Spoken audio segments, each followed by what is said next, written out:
To become a YouTube channel member, click on the join button and choose your membership. Number 1, the Enlightened Kriya Yoga Sadik for $2 per month with good member benefits. Or number 2, the Self-Realized Kriya Yogi for $6 per month with great member benefits. Choose your YouTube membership and join today. Go to kriyayogamasterclass.com to visit our Kriya Yoga store for all your spiritual needs. We have canvases, notebooks, tumblers, and t-shirts with all Veronica's divine handmade artwork. Go to kriyayogamasterclass.com to visit our Kriya Yoga store. Thousands have already said yes to the Kriya Yoga path. And if you're here now, something inside you is ready too. Click the Join Now button below, choose your membership, and begin your journey to inner freedom today. See you inside the Kriya Yoga School Masterclass. Kriya Babaji Namo.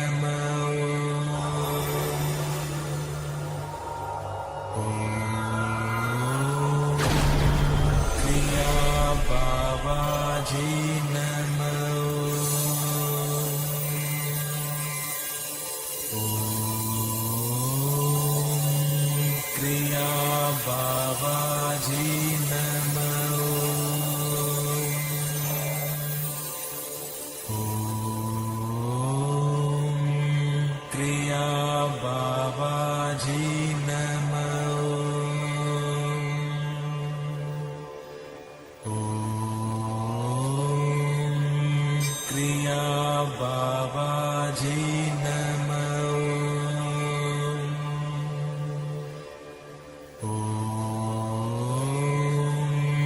Kriya Babaji Namo.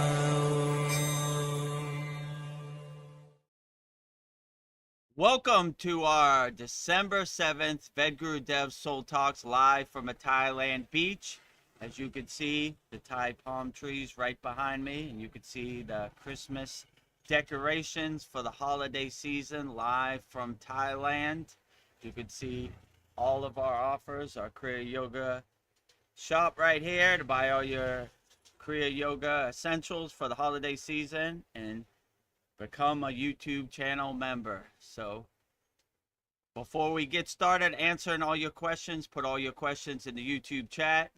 Like I said, become a YouTube channel member. We have a $2 plan, Enlightened Kriya Sadik plan for $2, which you get super chats, you get priorities to all your comments, and we have a $6, the Self-Realized Kriya Yogi, where you could call in your voice message and we'll play it live on our stream, and a lot of benefits and a lot of stuff. Actually, let me play the commercial so you could see everything for yourself. So if you want to know how to become a YouTube channel member, this commercial explains everything. Beloved souls, welcome. If you'd like to go deeper into our Kriya Yoga family and support our divine mission, you can become a YouTube channel member. Just click the join button and choose your membership. The first membership, the Enlightened Kriya Sadik, for $2 per month. Perfect for those that want to stay connected and support the channel. You'll receive loyalty badges, super chat, and super stickers. Priority replies to all your comments. A beautiful way to be part of our Kriya Yoga family. The second membership, the Self-Realized Kriya Yogi, for $6 per month. For those that want full community experiences and deeper access, member shout out during our live streams, and the ability to record your own voicemail with your questions played on all of our live stream. This is a direct connection into our Kriya Yoga community. Choose your membership, add your payment method, and join today. Your support helps spread Kriya Yoga worldwide and Babaji's divine light to the world. Jai Babaji. Jai Babaji. So if you want to become a YouTube channel member, there's all the information, youtube.com/@Vedagurudev. And also we have a Kriya Yoga shop for all your spiritual essentials, all your spiritual needs, great spiritual gifts, divine handmade artwork from Veronica directly to put under your Christmas tree. Great for the holiday season, and I will play that commercial. Go to kriyayogashop.com and explore our Kriya Yoga store. created to support all your spiritual needs on the path. Inside, you'll discover a sacred collection of essentials, canvas wall art, spiritual notebooks, divine tumblers, and inspirational t-shirts, each one adorned with Veronica's exquisite hand-drawn divine artwork, crafted with devotion and intention. Every item is designed to remind you of your inner journey, elevate your space, and keep you connected to the light within. Visit kriyayogashop.com to explore the full collection and bring these sacred pieces into your practice, your home, and your heart. And your heart. And lastly, if you want to master the supreme science of Kriya Yoga and go dive deep into the supreme science of Kriya Yoga, give yourself the gift of transformation for the new year, 2026. We'll play the Kriya Yoga Masterclass commercial. kriyayogamasterclass.com. Namaste, I'm Vedagurudev, and today I'm going to share a proven spiritual system that's already helped thousands experience deep transformation. When you join the Kriya Yoga School Masterclass, here's exactly what you'll get. Weekly deep dive classes, Saturday at 11 a.m. Eastern Standard Time. Bi-monthly Holy Fire Yagna ceremonies to clear energetic blocks. Weekly satsangs and Q&A, Wednesdays at 9 p.m. Eastern Standard Time. Instant access to over 200 plus on-demand classes on asanas, pranayama, mantra japa, and meditation. Direct VIP access to me for daily mentorship and support. This is not just information, it's direct transmission, guidance, and transformation. Thousands have already said yes to the Kriya Yoga path. And if you're here now, something inside you is ready to. Click the Join Now button below, choose your membership, and begin your journey to inner freedom today. See you inside the Kriya Yoga School Masterclass. Masterclass. So, here's the promotion we have right now. Kriya Yoga Masterclass mega holiday offer, 50% off all memberships, $25 per month. Usually $50 per month, $125 per year, usually $250 per year. And if you want to become a Kriya Yoga Masterclass lifer, like me, Veronica, Paul, Kyle, Darren, Brendan, Sasan, Tony, and join our inner circle and make a lifetime commitment to practicing Kriya Yoga, the best time is right now. Only $200, lifetime membership, never pay again. But for that one, you need to email me directly, vedagurudev@gmail.com. So with that said, let's get started with our December 7th Vedagurudev's live Kriya Yoga. Oh, what? I think I got the wrong one. There you go. Soul Talks live from a Thailand beach. Oh, misfire there. It's okay. With me and Veronica. Namaste, Veronica. How you doing today? Namaste, everyone. I am doing wonderful. Life is great. Today was my last day at a job that I worked really hard to manifest, but I realized it was not what I needed. I needed to get that job to manifest my current new job that I start Tuesday. So I feel like there are no mistakes. Everything is happening just as it's supposed to. So I just wanted to talk a little bit about manifesting because to get this job, I quit it. The current job, my job that I just left, as if I already had this job, and I just quit it. And like, I know I'm gonna get it. And the job is mine, and I'm gonna drive by it and like visualize myself walking into the building and saying hi to everybody.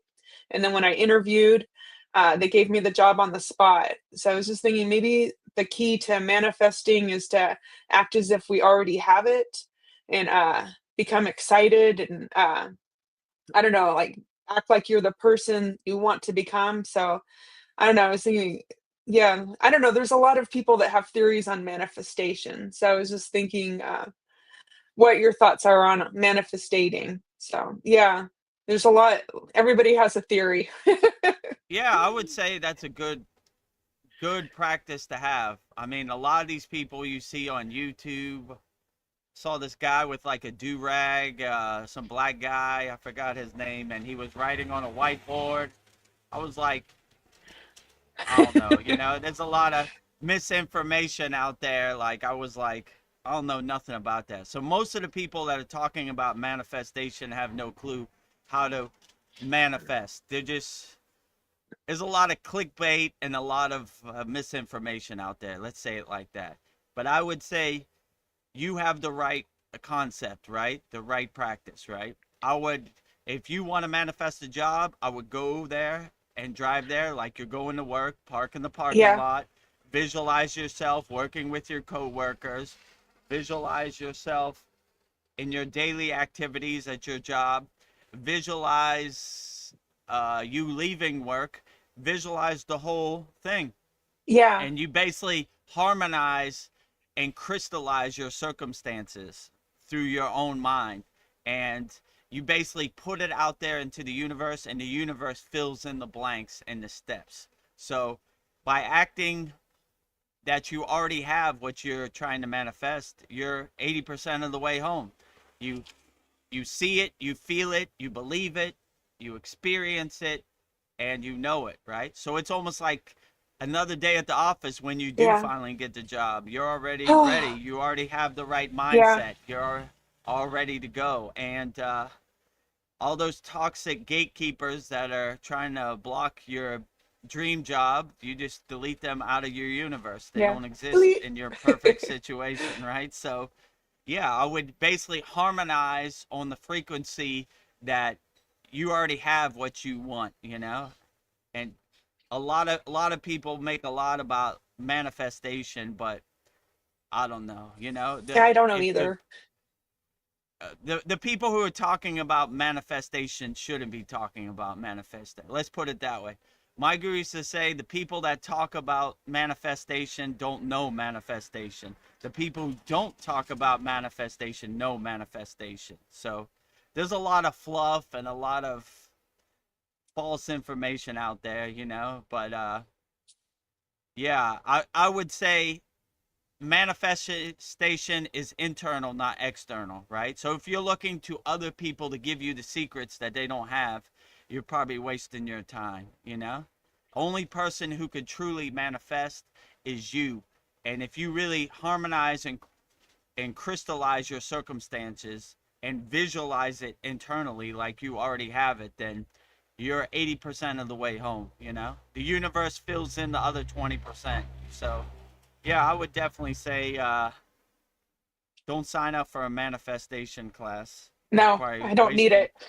Better to watch your money burn, you know? Yeah. And all these people talking about manifestation, like, you know, some bro with a do-rag from the corner store is going to tell you how to manifest the secrets of the universe. Give me a break. You know what I'm saying? Yeah. So, the people who I've seen manifest things aren't on the internet. Let's put it to you that Yeah. way. So if you see some guy with tattoos all over his face talk about manifestation, you know, like he don't know what he's talking about. He's just Yeah. trying to trick your brain into buying something that you don't really need, you Yeah, know? he wants to manifest my money into his bank account. I mean, if you Like, treat your body who's a temple and your face looks like a New York City gas station with a bunch of graffiti all over it, then you know, I don't know. That yeah. reminds me of the story my guru used to say. We don't take mantra diksha from non-yogis, right? I remember I was at a temple in Barry Nat, and some lady was like, "Give me 100 rupees, I'll give you mantra diksha." Right then, my guru walked up and said, "Ma, Uh-huh. we don't take mantra diksha from I don't know, like people who aren't qualified to give mantra diksha. You see this guy, you think he's a foreigner, he's easy to steal his money, you know, he's a backpacker or whatever. This guy gives you mantra diksha. You don't give him mantra diksha. He's more qualified and has more knowledge of the sacred sound syllables than you do. So I look at manifestation that way. I mean, we're on a platform called SKOOL, SKOOL, and in our category there's a bunch of manifestators, and I just look at them, their school, and like, oh my God, who would buy that? You know what I'm saying? Um, and they want a lot of You money. know? Yeah, so it's just it's just a trick to steal your money, or you know? Yeah. Your soul wants to be free. Your soul wants to manifest, and it tricks your soul into buying something you don't need. So yeah, I would say the people who really can manifest aren't on the internet. So if you see anybody trying to sell you a manifestation course, you're probably looking in the wrong place, I would definitely say. So I always have that mindset. People who can manifest don't talk about manifesting. So if you see somebody Yeah. talking about manifesting, they probably can't do anything, you know? And if they could manifest so much things, manifest, only thing they're manifesting is your money in their bank account. Yeah. Tricking your mind. So I don't know, keep your guard up, keep your awareness up, and in these snake oil salesmen and charlatans out here, you when you look behind the curtain, you just see the Wizard of Oz for who he is. I will manifest a solid gold airplane right now. Okay, where is it? Uh, Gotta go. Yeah. And when you understand these CD powers, they happen indirectly. It's very rare they happen on demand. Sometimes there's certain people that can do it, but they don't like to do it. It's like a magic trick or a circus show that they don't want to have. It's like, yeah, I can. Let me show you a little bit of trick. I've seen it a couple times, but yeah, I don't know. They don't really want to present themselves, right? Yeah. I'm gonna be They will like, only show it to people that are qualified. So people who are giving the secrets of manifestation to people that are on the manifestation frequency, including them, can't. They're selling you something they don't have. You know what I'm saying? yeah. And test it. If you don't believe me, test it. Okay. I bought this manifestation course for $100. I want to manifest a new car. After 30 days, if you don't have a new car, cancel that membership. It's not working. You know? So, or I don't know, give it a try. But yeah, I would just say people who talk about manifestation don't know manifestation, really. And if you understand manifestation, you have to be on such a high frequency to align yourself or attune yourself with that, whatever you're trying to manifest. These people definitely aren't on that. They're on a lower frequency of lack, not abundance. So I wouldn't trust anybody with manifestation. I look at manifestation the same way I look at happiness. Happiness is internal, not external. So if you're asking people outside you to manifest your things for you, you're just an easy target to lose your money. When you Yeah. realize happiness is internal and freedom is internal and manifestation is internal, then you start doing the inner work to align yourself and harmonize yourself on the same frequency. So you start to see, I don't need anything external. All the things I need are internal. I just need to unlock it or realize it. So yeah, don't trust anybody with your manifestation Yeah. powers. You Don't have the do it. power, you know? Well, we have some very excited people backstage that want to say hi and talk to us. So Nice, first, outstanding. we have Paul. He says, "Greetings, yogis. Yes, another great soul talk live from a Thailand beach. Yes, indeed." Greeting all yogis and yoginis out there. Namaste, Paul. Glad to have you on our live stream. Another great Soul Talks live from a Thailand beach. These are real live, not AI, Thai palm trees. And that is a real Thai ocean right here. It is, yeah, no green screen here. Snap, crackle, fizzle. He says, "God bless everyone. God bless God everyone." bless everyone. Yeah, glad to have you here. My brother Brendan, Fitz Guru, Snap Crackle Fizzle. Glad to have you on our live stream. God bless everyone out there. Yes. Sending peace, love, and harmony to everybody out there in the universe. Snap, crackle, fizzle would like to know, is Babaji a real person or metaphysically? I think he's Depends who real. you ask. Some people, like let's say in the Yogananda Self-Realization Fellowship tradition, Let me fix that banner for you. Yeah, I was Okay. just about to. Okay, thank you. Oh, hold on. There it goes. So, yeah, some people in the Self-Realization Fellowship would say that he's not a real person, and there are some people, like in our lineage, we believe that Babaji was once a physical person. He attained Maha Samadhi and became an light being through his tapas. So it depends who you ask. I mean, in my perception, Babaji is whoever you want him to be. If you think he's a physical person, then that's great.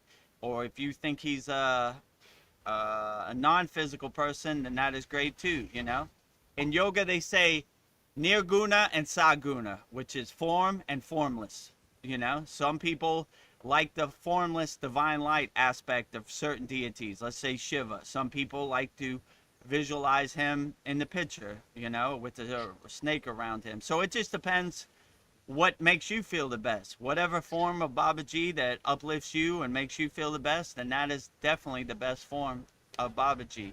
So I would say it doesn't matter if he's real or not real. It only matters what he is in your perception. So whatever uplifts you and makes you feel the best and resonates with you, then I would say that is the best truth, you know? So don't believe anybody of what Babaji should be. Only believe what you resonate with. So yeah, if you feel Babaji is a physical person, then that is perfectly great. If you feel he's divine light or light being, then that's perfectly great.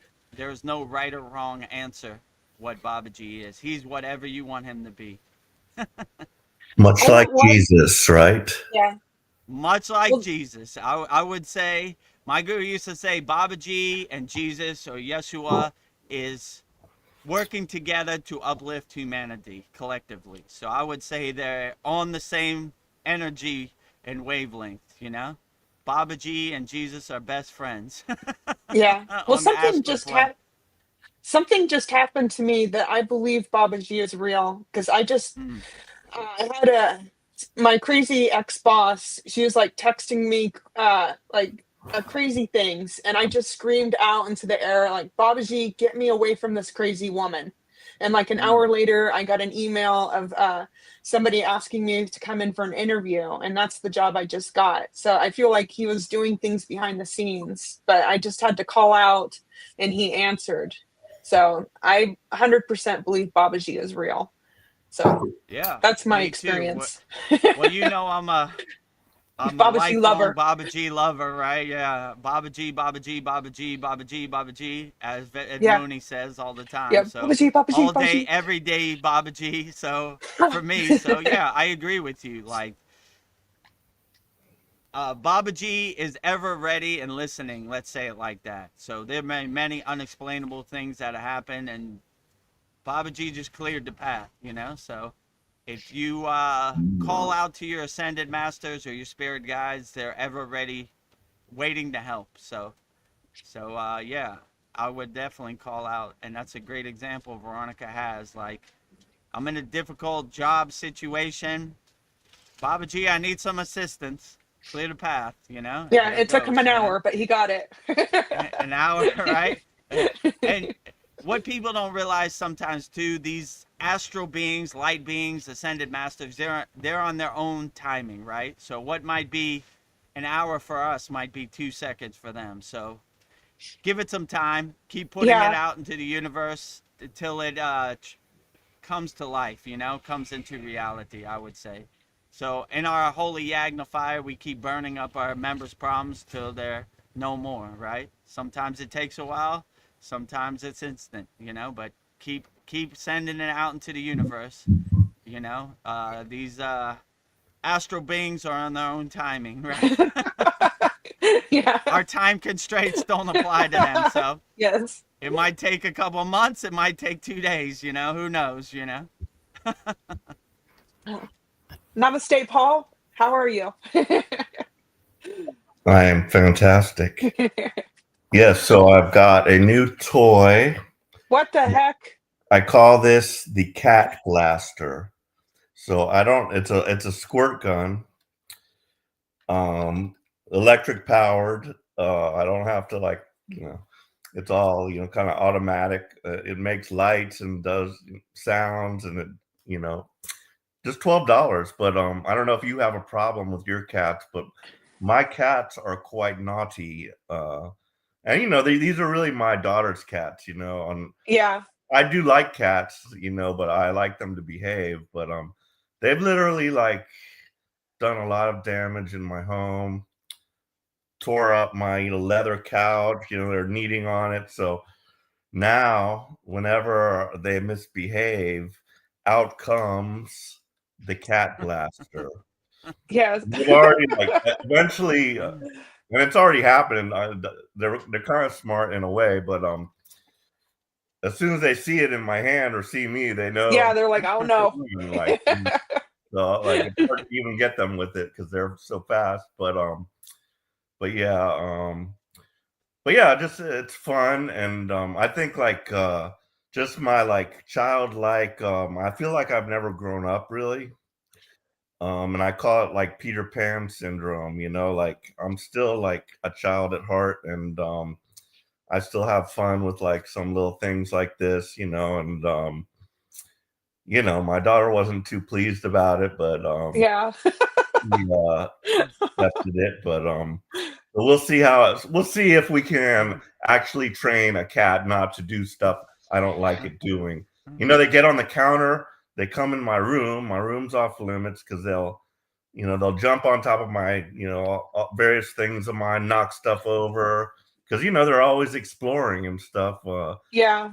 Yeah, and getting, I hate them on the counter, the kitchen counter, with their dirty cat pan feet, on the table. They'll jump up in front of the TV. It's like on like a stand, and they'll jump like right up there, and they'll like swat at stuff on the TV, and that just drives me crazy. Yeah. So I don't know, cats are interesting. Sometimes they just like to mess with humans. I think it's probably fun for them to mess with you. But my cats, I'm able to communicate with them. I'm just like, no, don't mess with the curtains. And for some reason, they listen to me. So, But yeah, like that's another thing. I don't have one.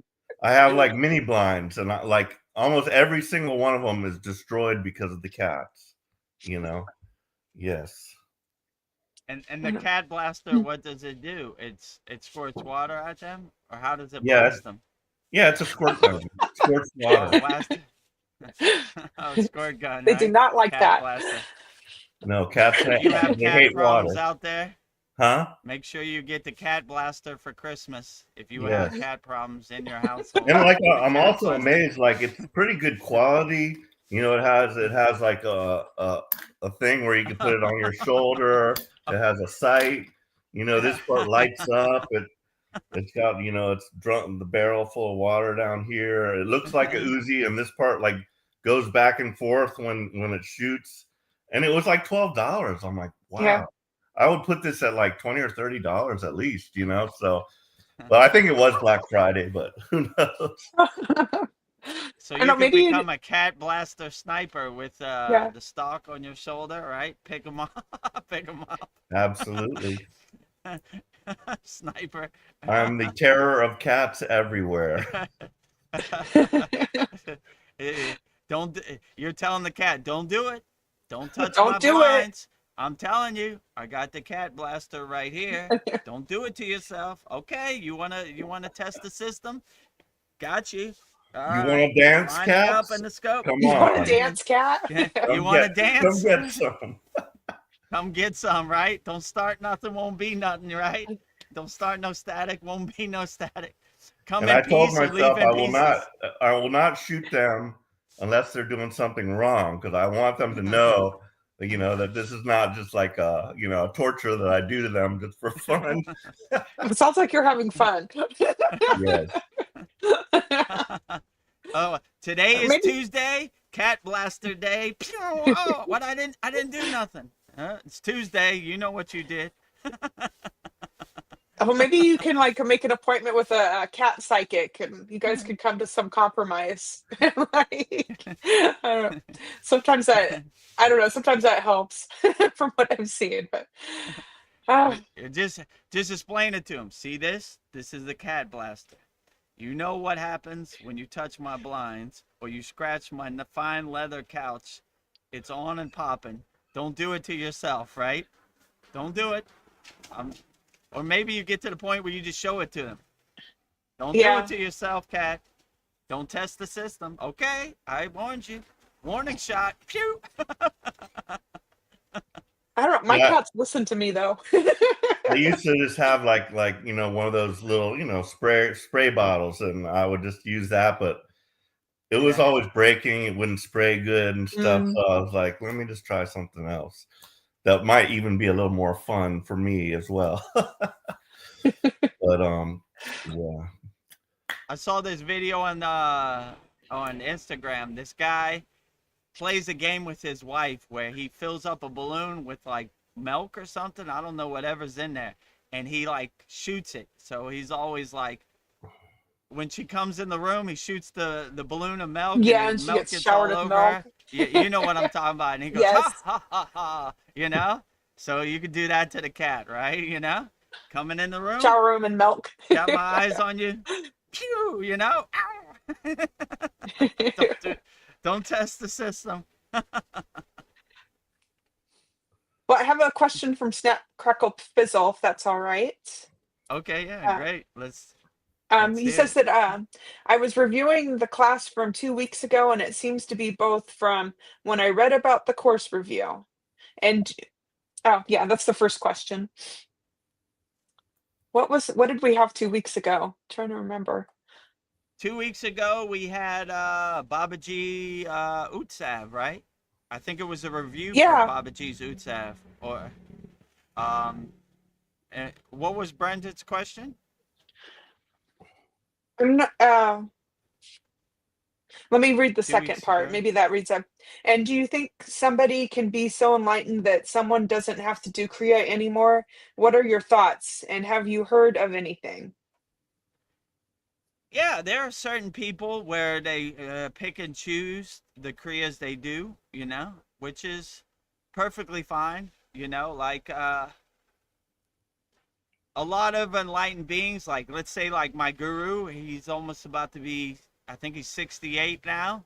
He doesn't really have any need for the asanas. I mean, most people in India, they don't like the asanas for some reason, the hatha yoga. I've been in different initiations, and they just, when it's asana time, they just get up and leave. So most people, when they get to a certain point, they pick and choose what they like, which is perfectly fine.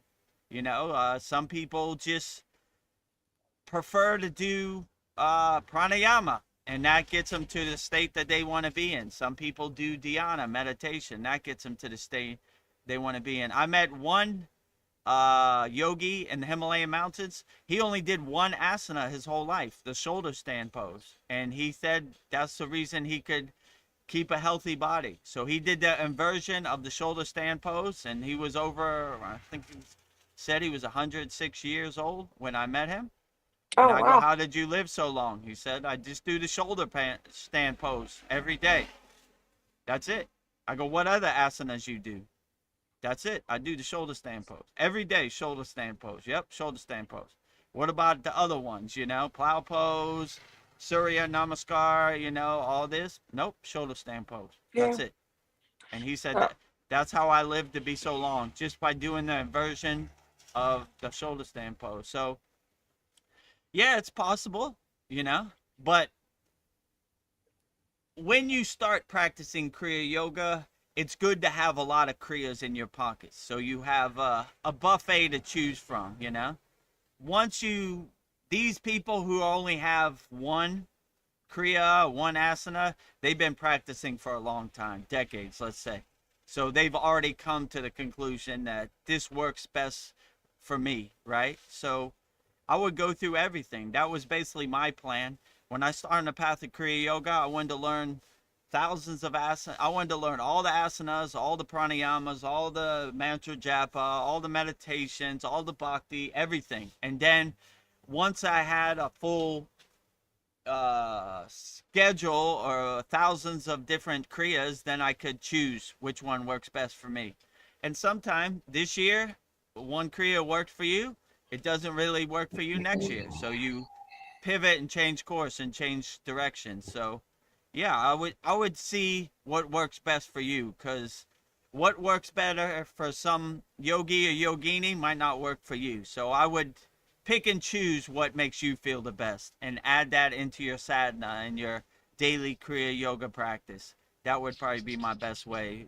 I'm sure there are a lot of yogis who have one Kriya.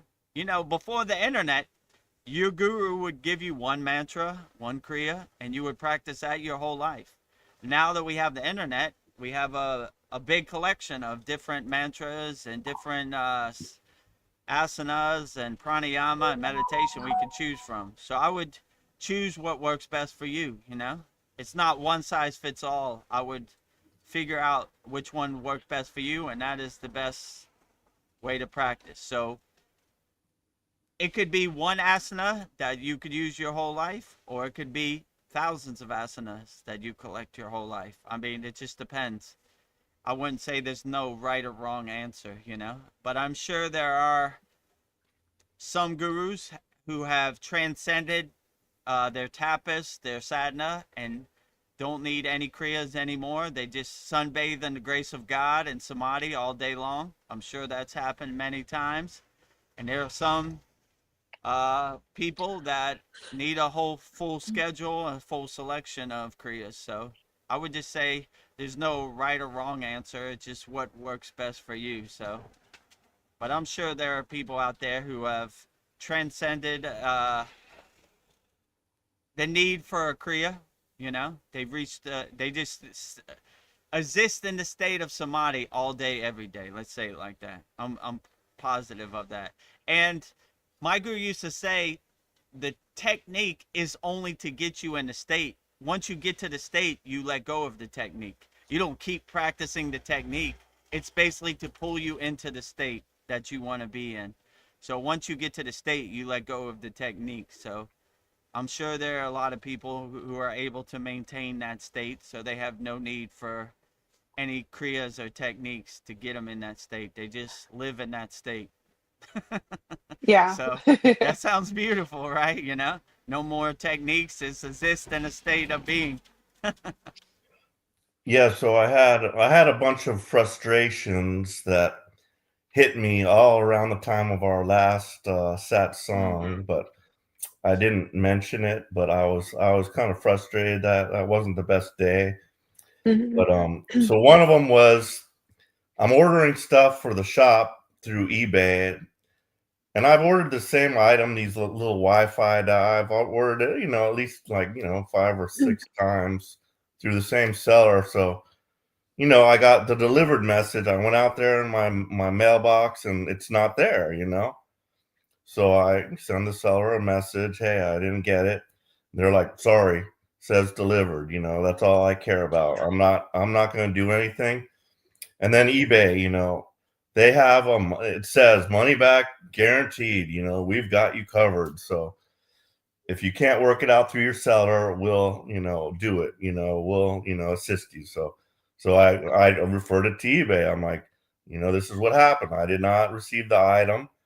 I'm sure it was the post office. I mean, I really don't blame the seller, but it sucks for both of us. But the post office, they'll put it in another person's mailbox by accident, and then if that person's not honest, like when that happens to me, I will like look, and I'll just take it over to that address if it's like right around one of my neighbors, and I'll just set it on their front porch or whatever. But some people aren't honest. They probably Yeah. got it, and they're like, oh, Wi-Fi adapters. I could probably make some money off of this, or I need this, or whatever. Like bonus for me. But anyway, so I sent in my thing to eBay, and they're like, denied.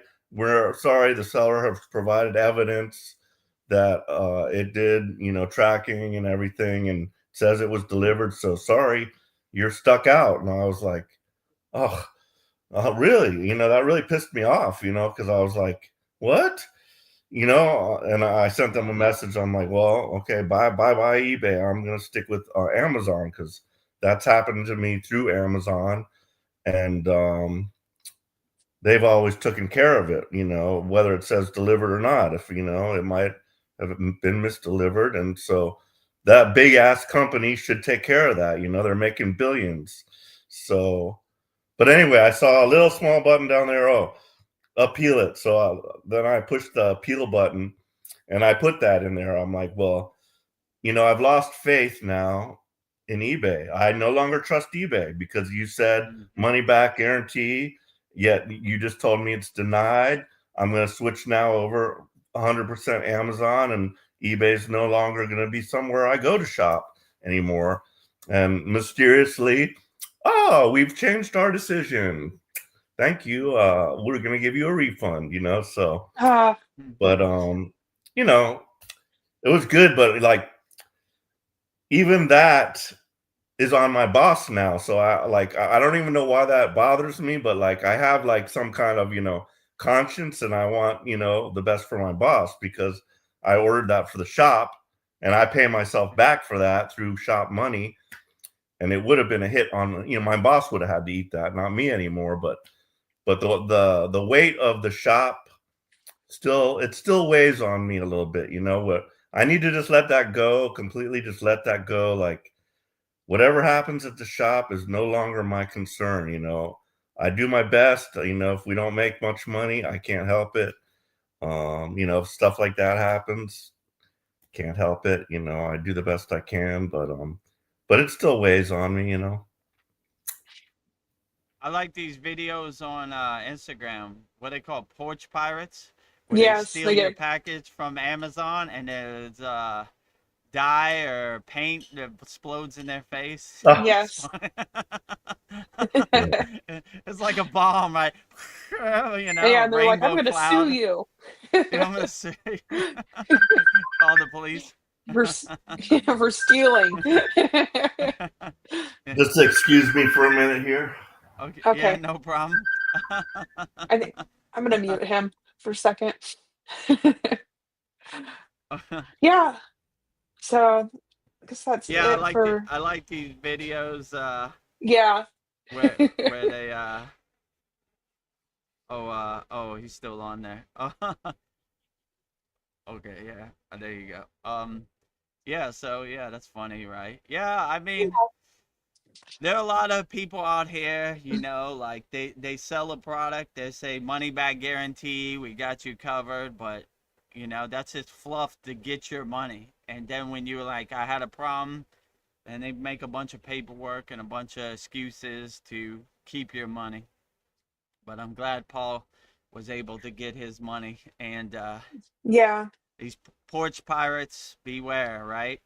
You never know. That package could have some purple glitter dye in there, and you could walk around your town looking like the Grimace from McDonald's, big and purple, Yeah. Barney. Like what were you doing?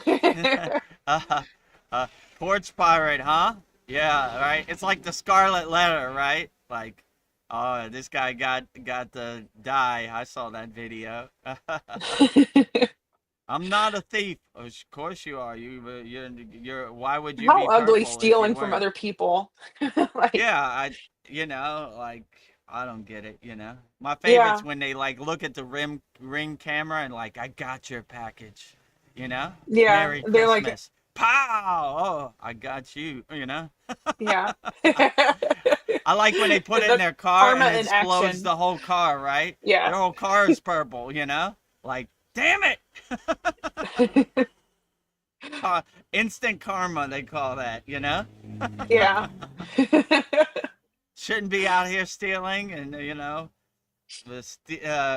poaching things from people's porch. Not a Yeah. good practice. Well, here's something I've been thinking about, like, what is true intelligence? And I don't think it's like book smart or it isn't being book smart. It's the one that can self-reflect. I think can self-reflect, that can think about their own thinking and be able to witness yourself and reflect on how you are responding to things. And they don't need to be right. And the lowest sign of intelligence is oh, Paul is back. So, and the lowest sign of intelligence is to not have no reflection. The person that speaks with confidence but never asks themselves, could they be wrong or mistaken? They have memorized knowledge for wisdom, regurgitates facts without understanding the context of what they're talking about. They just want to win. They can't sit in silence, who fills every gap with noise, because if they stop talking, they might have to face themselves. And I think real wisdom is saying, I'm not sure, but I'm willing to look. And the highest form of intelligence, the ability to self reflect. And when you're meditating, that's when you're observing your thoughts. And I think meditation makes you more intelligent, like the ability to like self-reflect. So yeah, I just thought that was an interesting thought. So Yeah, I would definitely saying having heightened awareness, having self reflection, self observation, even something as simple as just going in your bathroom, looking in the mirror, like how can I be better tomorrow? Or, what did I do good that I was proud of today? What did I do today that I wasn't so proud of? Just that self observation and that self realization practice will help get you very far. You'll correct your mistakes. You'll be a better person tomorrow, 1%. So yeah, I would definitely say it's high intelligence to self-observe yourself. Like most people do the same things trying to get different results. It's not possible. You have to observe yourself and see, I did that didn't work out the way I wanted it to work out. I'm going to change course, pivot, change direction, adjust accordingly, stay light on my toes, and try something else. So yeah, yeah, I wouldn't keep doing the same thing over and over, hoping to get different results. If you're not getting the results that you want, then I would change course and do something else different. So that would yeah. be better intelligence. Yeah, I think it's powerful to be able to observe your thoughts. Like you might be a doctor, but that doesn't make you intelligent. Like maybe the Yeah. dishwasher's more intelligent than you because they're like observing their thoughts, like witnessing themselves. So, yeah, I think intelligence isn't what we think it is. It isn't necessarily book smart or, knowing all these facts. I think it's more of an internal thing, being Yeah, the self-aware. most important thing is intelligent people apply their intelligence into their daily life. So sometimes book smarts doesn't really translate into daily life. So intelligent people have the ability to adjust accordingly in their life. So yeah, I would say that's better intelligence than book smarts. Yeah. Like if you know how many wooden teeth George Washington had, what difference does it make? How is that going to help you in your daily life? It's just irrelevant Yeah. historical facts that can't be verified. So, but like when you have good intelligence, you're able to apply certain things into your daily life. Like George Washington's wooden teeth, don't need that in my daily life. What am I going to do with that? Let me how to fix my car or change a flat tire, I definitely need that because I have a flat tire right now. So you pick and choose what works best for you and integrate it into your daily life. I'll say that's a better practice than Yeah. book smarts. Yeah, and some people they just cannot like entertain the idea that they could be wrong. And I think a smart person could be somebody who like, I don't know all the answers. And I think yeah, just saying that I don't know is smart because maybe you don't, I don't know right now, but doesn't mean I won't find out. But sometimes some people they just like, I'm right, don't challenge me. Like they won't even entertain that idea. Yeah, you shouldn't be married to your ideas or go down with the ship or what do they say, blue no matter who. You know what I'm saying? Like Yeah. you should be have an open mind and be open to all ideas. You never know, you know? Like my guru, he wrote a book called Kailash in Quest of Self, where he met enlightened beings from all spiritual Yeah. traditions, and that we integrate that into our parampara, our lineage, and we're open to all spiritual traditions and all ideas. I try to keep a curious, open mind. Oh, you're a Lama? Interesting. Tell me more. What practices do you do? Oh, that's Yeah. interesting. We do that too. You want to see what we do as a yogi? So sharing ideas, keeping an open mind. It's a lot harder to people to have the divide and conquer mindset. My spiritual tradition is better than you. We're the chosen ones. You got a bunch of false idols, this and that. You know, I'm open to it. You know, okay, great. I love Jesus. I love Buddha. I love Babaji. I love Shiva. I love them all. You know, they're all Yeah. great.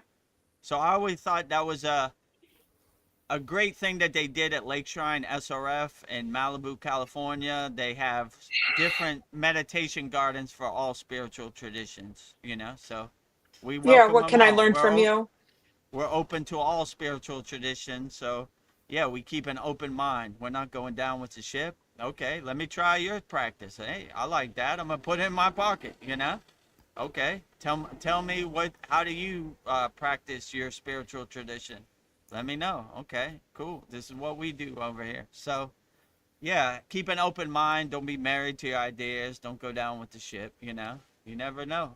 Yeah. Could be some good things. You know, so just because we're Kriya yogis, we're open to all spiritual traditions. You know, try it out, see if it works. You know, okay. I really resonate with Christ consciousness and Jesus. Put it in my pocket. Love Jesus too. That doesn't make me less of a yogi or yogini. I love them all, you know? They're all great, you know? So Yeah. it's not my football team is number one. Sometimes my football team gets outplayed. You know? Let me see what your football team is doing and stay light on my toes, you know? Yeah. You know? We're open to all ideas. Yeah. Yeah, and I'm willing to listen. I don't have to do all the talking. I would just want to listen to you. J. Clo is in the house. He says, "Hi everyone. I stumbled across the teachings of the Bardo. Have you heard of this? It's in Buddhism. LOL. I'm True. all over the place. I have a great day, everybody. Everyone. You have Yeah. a great day." What's You have a great day, J. Clo. Yeah, so I have heard of Bardo. It's in the Tibetan Book of the Dead, if I'm not mistaken. I I read it a believe while so. ago. So the Bardo is basically if I'm not mistaken, from what I can recall when I read the book, it's the clear, right? So when you go into the Bardo, it's like the lightning path to ascend, right? So the Buddhists are always trying to go into the clear of the Bardo. So they go straight to ascension, right? So to get in the Bardo, if I'm not mistaken, please correct me, you have to shed all your lower emotions, all your baggage. It's not possible to go straight into the Bardo. You have to work out everything before you get to the clear. The people who don't go to the clear see some things and they have to work out their trauma before they can go to the clear. So in yoga and Buddhism, it's always a good practice to travel light, right? So these sannyasis, these renunciates, they travel light. So when it's time for the clear or the bardo or ascension or the golden light body or the rainbow body, whatever you want to call it, they're ready to go, right?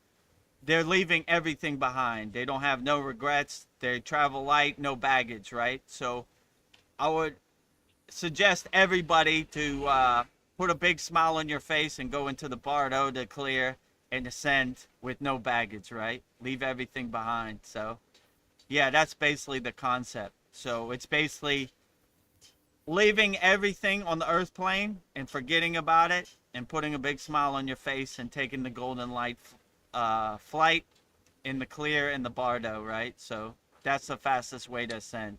People who are holding on to things and don't want to let things go, they have to go the hard road, you know?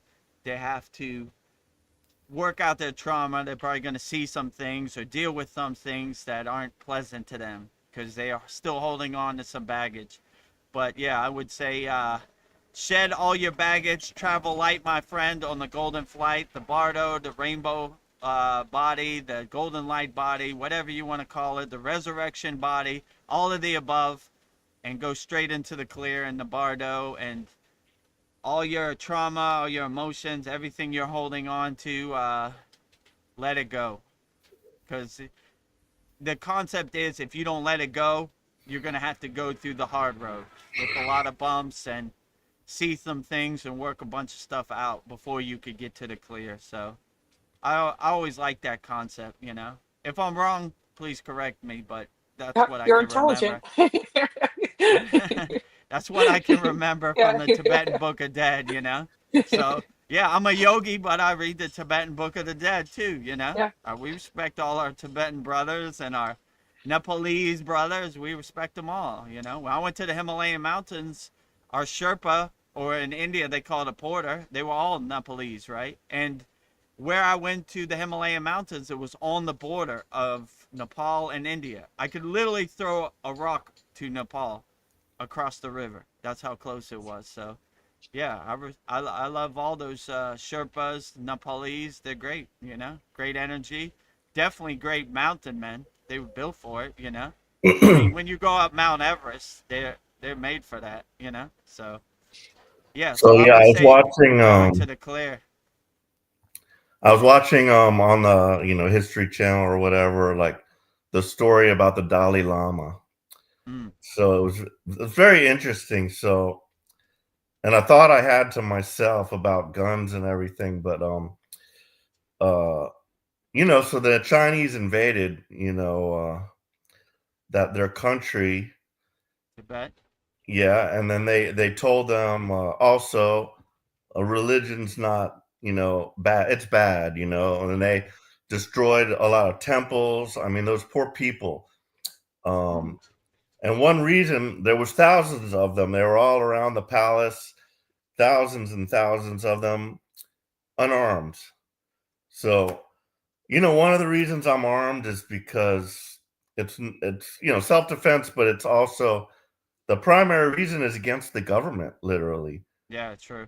It's like it's harder for them to do anything against the American people because, most of us all have guns, and if they just try to do some type of, takeover, there's going to be a lot of fighting back, Hmm.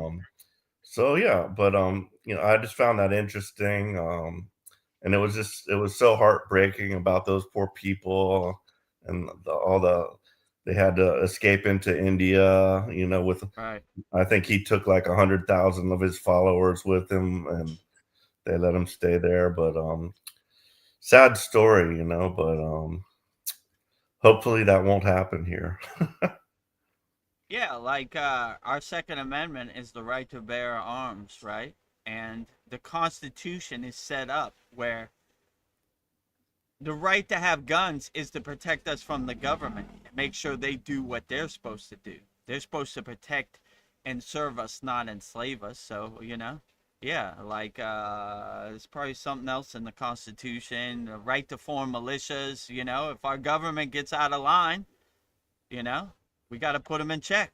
Our system is based on checks and balances, right? If you're wrong, we're going to let you know you're wrong. If you come over here with that, I'm armed to the teeth. Come on and get some, right? It's my Come on, get some. constitutional right, right? You know? So, yeah, you have the right to bear arms, and that's not to hurt other people, it's to protect us from our own government, you know? So, they get out of line, then we should protect ourselves. And yeah, it's Yeah, disappointing that the Tibetans, all they want to do is meditate all day and live in peace and harmony, and people with guns, you know, come and take advantage of that, you know? So, yeah, disappointing. But yeah, yeah, I love the llamas of Tibet, you know? They're very great people. I met a lot of them, and they actually some of them consider themselves yogis. Like they'll say Tibetan yogis. So we have a lot of similarities, and those are our brothers too. And I'm sorry that they are exiled to India, and but you know they can't go back to their homeland, and you know the communist government makes sure they can't practice their spiritual tradition, which is very ugly, and they hurt them and prosecuted them or whatever. So yeah, sorry about that. People are ugly out here, you know, and they want to force their will on you. And when they have a bigger gun than you, it's a lot easier, you know. So Yeah, and they're always trying to get our guns away from us. Yes, they are. Any little thing that happens, it's all of a sudden we're coming to get your guns. And I don't know if you all are aware of this, but yeah, Australia used to be like us, and they did the same thing, and they actually were able to take away the guns from all the Australian people. And they did some kind of buyback program. You bring your gun, and they'll give you a little bit of money. But and then they were locked down extra hard if you during the Yeah, the C word. C word, yes, yeah. during those times they got locked down ultra hard. And but yeah, so not gonna Yeah, happen it's a here. good example of why you should protect your own freedom and not give your freedom away to somebody else, right? You should, if something happens, you're at their mercy, They, if they had their way, in my opinion, they would want you to be a good slave. Don't think. We've done all the thinking for you. Just do what we say. We're going to mandate that you do what we say, right? And when you don't have a way to protect yourself, you got to be at their mercy. I remember my father told me something funny. It's kind of messed up, but I'll tell it. He goes, "You like flying on airplanes to DJ?" I was like, "Yeah, it's a good time." He goes, "If the airplane goes down, put your head between your legs and kiss your ass goodbye." And I was like, what kind of thing is that to Dad. say? I, he thought that was a funny thing, but that's my father's Pittsburgh blue collar humor, right? So same thing, right? If you have no guns, put your head between your legs and kiss your ass goodbye, because they could do whatever they want. They could mandate you. They could, they got the guns. So protect yourself, protect your family. It's supposed to be the land of the free, the home of the brave, right? Freedom, everything, right? That's what our Constitution is built on. So be free. Yeah. Definitely don't trust the government. If you've seen anything, look at the C word, right? They try to get you in a state of fear to lower your frequency, make you chicken little and hide under your bed. But if you're not fearless, they can't control you. Like in the last one, Veronica had a question on our voicemail, like about Claude Schwab or whatever his name is. Yeah. You will own nothing and you will be happy. You have no control over here. I own whatever I want. And how are you going to stop me? They don't want you to wake up to that fact. They Don't have no forget about the control over eating here. bugs part. Yeah. They want you to eat bugs. They want you to own nothing and be No. happy. And I won't do it. I'll eat whatever I want. And you have no control over here. You don't control nothing over here. I don't care what you say. I could say I'm king of the universe. It doesn't make it true. It's just a bunch of hot air in the wind. So you will own nothing. Yeah, look at all the stuff I own. How are you going to stop me? You know? So these people only have power if you give them your power. If you don't give them your power, they have nothing, right? I'm going to do whatever I want. I'm the king of my castle. I'm sovereign. I'm the queen of my castle. I'm sovereign. So, like, I'll do whatever I want. I'm in control. You have no control over here. I don't care what you say. It's just a bunch of hot air. It's a bunch of wind in the sky. Whatever. You could say whatever you want. It doesn't make it true. So, don't give your power away. Hold your power tightly. Clutch your pearls tightly. They're trying to steal your power and hypnotize your mind into thinking you have no power. But if you know thyself and you know what you have and you're self-aware, then okay, yeah, you can't own a gun. Come try to take it from me. You know, you know. Well, I will buy J. your gun Clo, back. No thanks. I need this gun just in case you dummies act up, which you always do. I know J. Clo makes a good point. He says you can have all the guns. Ammo is what they will stop making, in my opinion. Or we Yeah, true. got I mean, you need some ammo. So my guru used to say, ego doesn't come through the front door. It usually comes through the back window while you're sleeping, like a thief in the night. So yeah, stock up on ammo. I think Or learn how to make Paul it. told me he has a lot of beans and ammo, so I think he's good, right? That's true. Yeah. just, in, Beans and just ammo. in case the beans and I'm ammo. stocked up, Load up believe on me. your beans and ammo. Not just for myself, but I got enough for some of my neighbors too. Yeah, Nice. he's got overabundance. So yeah, they'll probably try to do a bunch of stuff, but if you stay prepared, so you don't have to get prepared. So if they stop making ammo, just make sure you have enough stockpiled where you're good, just in case, right? Hopefully, you never have to use any ammo or go to that length. But if it comes to that, you're ready to protect you and your family, and your household, you know. Right. But yeah, I always like that where they said we've done all the thinking, so you don't have to. Like, nah, no thanks. I'll think for myself. I mean, they get that from religion. They said, oh, I went to go to Catholic school. They say thinking is a sin of pride. Why are you thinking? We're telling you exactly what Jesus did. Yeah. But why?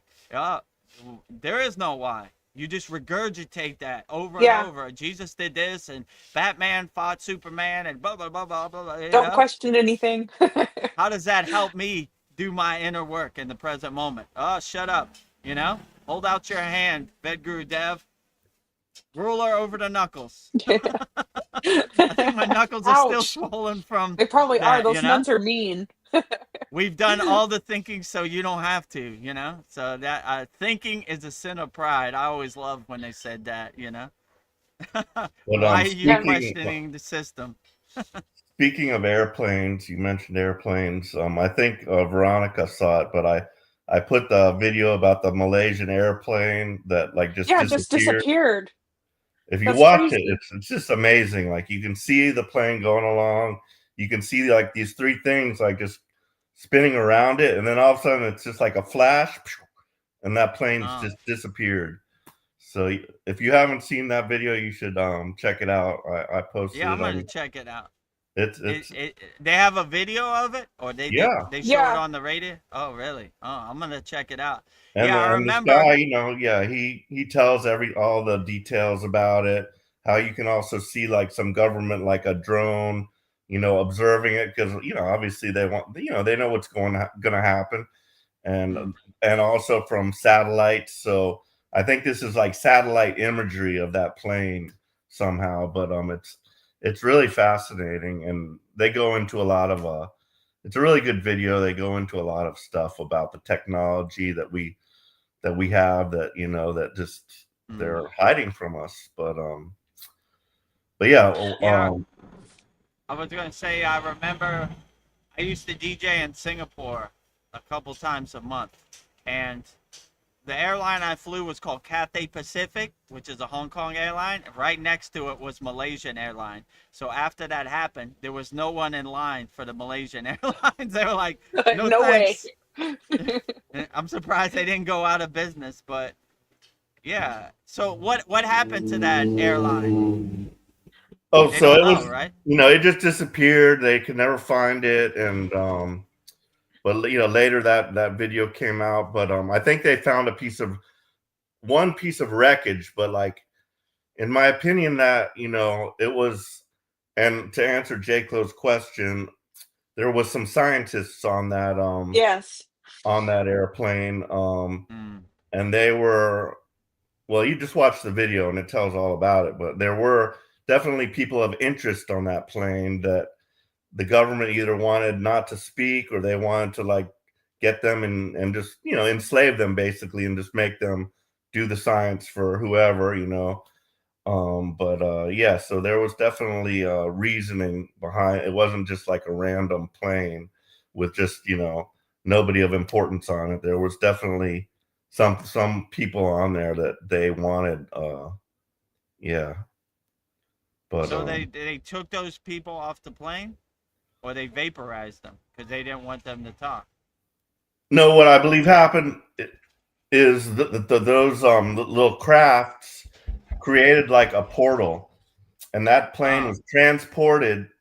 And they say that and I was in the Navy, so I know this. There's a base called Diego Garcia that's out there close to where you're at. Very small island, and they say that's like actually like one of our spaceports because it's way out in the middle of nowhere. Well, spaceport for the secret space program, let's just say.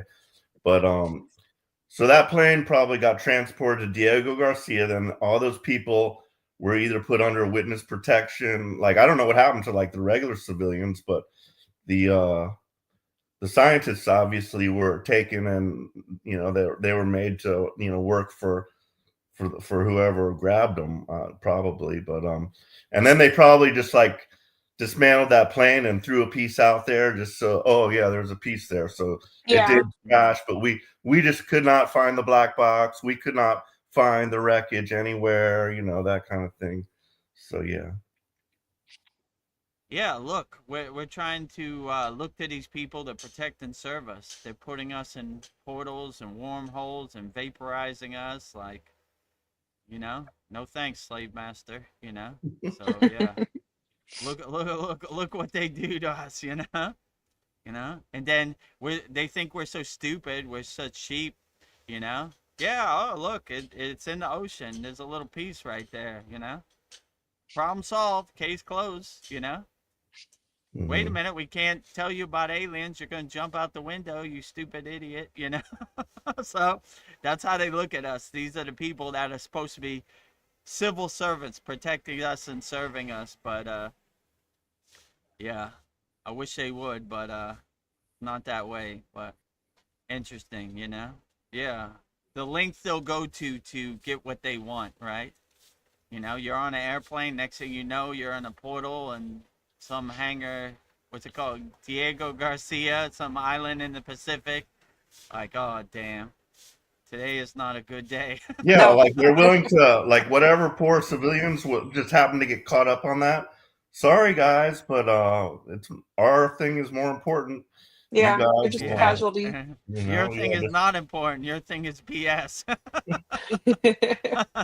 Right? Imagine you're like, I'm going to go to Malaysia on vacation to Kuala Lumpur, which is close to me. Like, I could probably fly to Kuala Lumpur in like an hour, 45 minutes. Like, it's close to the Malaysia borders on the south of Thailand. So, yeah, I'm going to go see the, what they call Petronas Towers in Malaysia. Next thing you know, you're in some portal and Diego Garcia, you're expendable. We needed some scientists, so today's the day you transcend your physical body because we don't need you. We throw you away like the trash. Just because you happen to be on the plane. It's ugly out here. Well, J. Clo says that because of this, there was a big transfer of wealth that happened. I don't doubt that. Wow. Oh, that's always their narrative, And then he says patents. I bet there's a patent for this, for what happened to that plane. So look at the patents. Like, yeah. Yeah, it could be. They'll go to any length to get whatever they want. They don't care about us.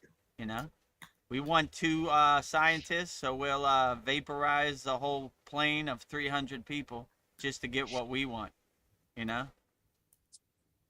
Well, Very on a ugly, happy but- note, Mariana is here. She says the beach is wonderful and I am jealous. LOL. Good evening or morning, dear friends. It does look beautiful behind you. Oh Yeah, yeah, I the am jealous Thailand too. beach is pretty good. The water's right here, and these are actual Yeah, Thai palm trees, and we have some life is festive good. tinsel around the tree. Yeah, life is pretty good in Thailand. Live from Not the too Thailand shabby. beach. Not too shabby. So everybody, it's winter time. It's December in America, nice and warm, 90 Yeah, degrees in Thailand. So here it's nice and you can cold. live through me Yeah, vicariously. inconspicuously, right? Vicariously, yeah. That's what I was looking for, So just close your eyes and visualize the Thailand beach. You got some good visualization here, some I'm already ocean there. and some palm trees. We're already here, right? Oh, this is a great question for you. Have we done the eagle breath pranayama yet?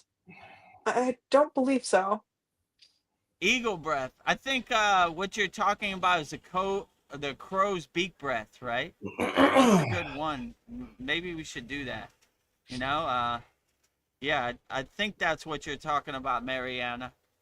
The crow's beak breath, where you kind of suck up the pranayama up into the crow's beak. Yeah, I don't remember if we ever did the eagle breath, but it's probably similar to the crow's beak breath. But Yeah. yeah, that's a good idea, Yeah. actually. A new The class. end of this month, we're gonna be doing Christmas, celebrating the life of our yogic brother Yeshua Christ. So Christ consciousness, pranayama, everything. So that should be good. That would be not this week, but next week, 94th class. So yeah, I that's have a a good idea. Eagle Greek bread. yeah. I have a question about Christ consciousness. Like Mm. what did Jesus mean when he said, "Whoever drinks his blood will have eternal life"? I was thinking, what was he talking about? Taking in his frequency? Was he offering eternal awareness? And what can we do to embody the Christ consciousness? Yeah, I would say he doesn't mean in a physical sense. He means more in a spiritual sense. When you align and harmonize yourself with Christ consciousness and Christ energy, then you are really living Christ's true teachings, let's say it like that. So he doesn't mean like in a physical sense, he means in a spiritual sense, right? Where aligning ourselves and tuning into Christ consciousness on the exact frequency, which basically makes yourself, I am Christ and Christ is me. I am Yeshua and Yeshua is me. There is no duality, there is no separation. It's my energy is his energy, and I'm tuned into his exact radio frequency. So it's basically saying, for people that don't understand, when you drink you my blood is your blood, and we come together in a wholeness, in a oneness, right? So my blood runs through your veins, which is metaphorically saying my energy runs through your energy, and both of our energies merge as one, and this is the true Christ consciousness. So most people think, what does he mean? He's talking about like a vampire, like if you drink his blood, Yeah. like for a lower frequency, that what it would have mean. But to me, that's what it means. Like when my blood merges with your blood, we become together in a oneness, in a wholeness. So if you align yourself with Christ consciousness and you center yourself in Christ consciousness, then you become one with Christ consciousness. So Yeah, that's what I thought. that's that's basically what he's saying in my opinion. Yeah. Well, So I've got. Well, let me just get mine out, and then you can okay. answer Andromeda. But yeah, one more thing to say, and then I'm going to pop back to YouTube and just Okay. watch it from there. But yeah. So my daughter went to church with her mom this morning. So Mm. when she got home, I started to just ask her, "Oh, how was church and everything?" And then I got a little deeper, like about God and everything, and like she did say, like she's being drugged to church. She doesn't like it, basically. And when she goes to her mom's, she just has to go to church because her mom says, "Go to church with me." But she basically confessed to me that it's hard to believe in something I can't see. So I don't know if she really, even believes in God. And like even myself, like I'm at a higher level and I do know, God exists. And I just watched Chad's second part to the thing, and this was the Liz Cross information. There's one more part, so he hasn't gone all the way, but God is just so confusing, and like the thought that there's more than one God, because in that video there's, as they call him, the big cheese. That's the one, one from which all comes. But he's saying also that as each and there were supposedly like I think like seven. There's the initial universe from the big cheese, and then more universes were created, and each one comes. It's like a cycle. It like comes, it gets created, and then the god of that closing universe selects a new god to create the next one, which a lot of the stuff from the old one is like put forth, but it'll just be a little different. There'll still be an earth there and everything like that. It might be somewhat different, but so confusing. Like I don't know what God does God want me to worship him? My best understanding is God just wants what we all want. We just want to be loved and to love. So that's how I kind of take it. But yeah, I mean, when I'm doing my sadhana, I'm introspecting. I'm thinking these types of thoughts, and I'm doing a lot of stuff, during my practice, and I do find peace there. So I know, another hard concept is that everything's within me. It's all within me. Like my body is like a universe unto itself. There's each cell, I'd be the big cheese, and like this little cell that's right here, it knows exactly what to do. It knows where to go, how to heal itself.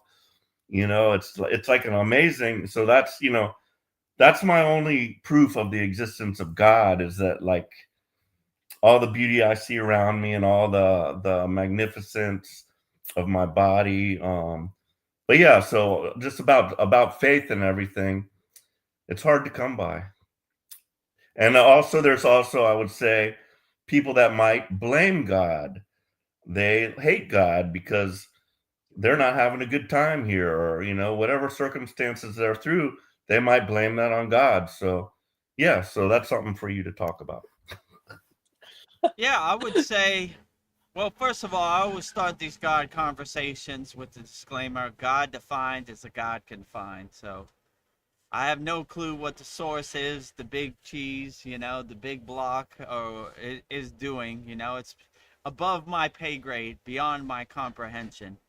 But I would just say, yeah, I wouldn't say have blind faith just because somebody else says some story to you. You should blindly regurgitate that. I like to say the supreme science of Kriya Yoga. We test it, we observe it, we experience it, we know it. So if your daughter goes to church and it doesn't really resonate with her, like she should find the spiritual practice that uplifts her and makes her feel good. And it's hard to digest because we've been conditioned from birth to realize it's not real unless we can touch it physically, right? So a lot of people, including me, have these questions like, well, if Babaji, I can't touch him, is he really real? So these are normal questions that everybody has on the spiritual path. But I would say probably the best practice is find a God of your own choosing. Don't have borrowed beliefs that just because your mother believes in that God doesn't mean it's your God of your choosing. So I would find the God that you resonate with and align with, and find a spiritual practice that works best for you. It's not one size fits all. Some people are on different divine timing. I look at my 16-year-old daughter, and she really doesn't care to be spiritual at all. And I was the same way when I was 16. My timing wasn't right. So sometimes it takes a little more experience and a little more years to go by before you come to this and you find your God of your choosing, which is perfectly fine. So I always like to say I wouldn't let other people's ghost stories to become your ghost stories. I always like to have the affirmation: how does this affect me in the present moment? Like, how is this story going to help me do my inner work? And a lot of times you see they're good stories in the book, but it doesn't really pertain to my life. So yeah, I would have a God of your own choosing. I wouldn't borrow other people's belief. If when my mother used to drag me and my father and my brother to church when we were young, my father was listening to football on his radio. He was like, I don't want to be here. So if you don't want to be here, it's like kicking a dead horse. Find find the God of your own choosing. Some people resonate with Shiva, some people resonate with Yeshua, Jesus, some people resonate with Buddha, some people resonate with different. It's different from all different people. There are many football teams. Find which football team you like the best. So I would find the God of your own choosing, and I wouldn't borrow other people's belief. It's not one size fits all. Some people really resonate with Buddhism, perfectly fine. Some people really resonate with Shiva, perfectly fine. Some people resonate with Yeshua, Jesus, perfectly fine. So have a God of your own choosing, and I don't know. Sometimes it's divine timing, and you just gotta wait for your timing to be right. So, when I was in my early 20s, I had no use for God. I thought, like your daughter, it wasn't for me, So I wasn't a believer. But the older I got, the more I see that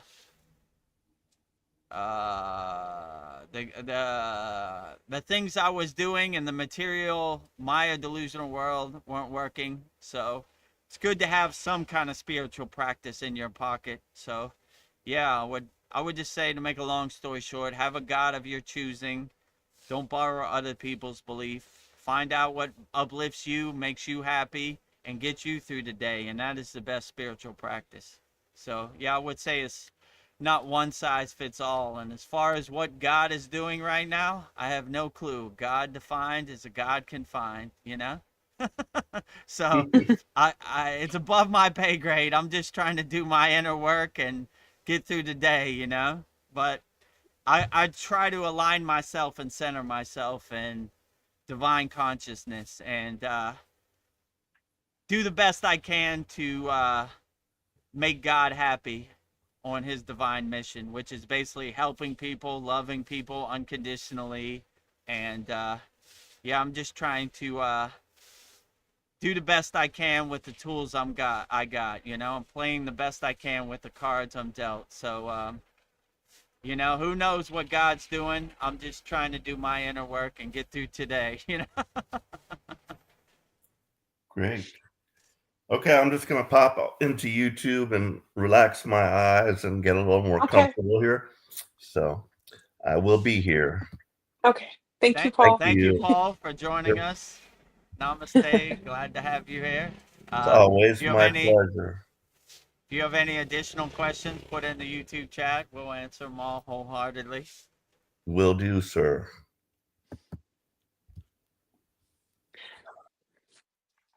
Well, back to Mariana. She says, Let me put on my, hold on. Your sunglasses? I need some sunglasses. Oh, there you go. There's the glare, right? Mariana says, no, Vedagurudev. It's Tia Jasavi pranayama to create gamma brainwaves. I found it really interesting to try. Yeah, let's do it. Let's put it into our class.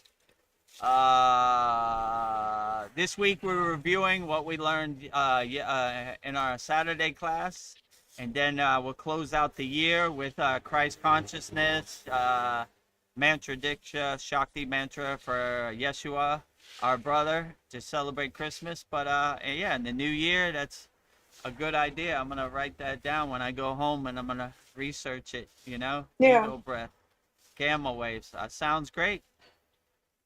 Yeah, let's do it. Yeah, that does sound interesting.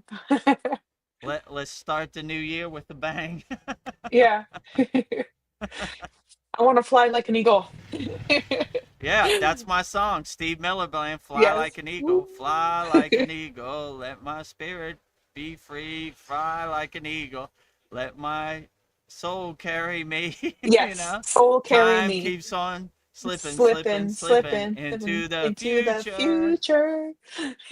Yeah, so if you want to see that, look it up on Spotify, YouTube, Fly Like an Eagle, Steve Miller Bland. I'm dating myself, but Me early too. 80s. That was a good one. Yeah, so uh, anything with the eagle and pranayama, I'm all for it. Yeah, let's do it next. yeah. So we'll finish out this year and then we'll start off fresh with some eagle pranayama in 2026.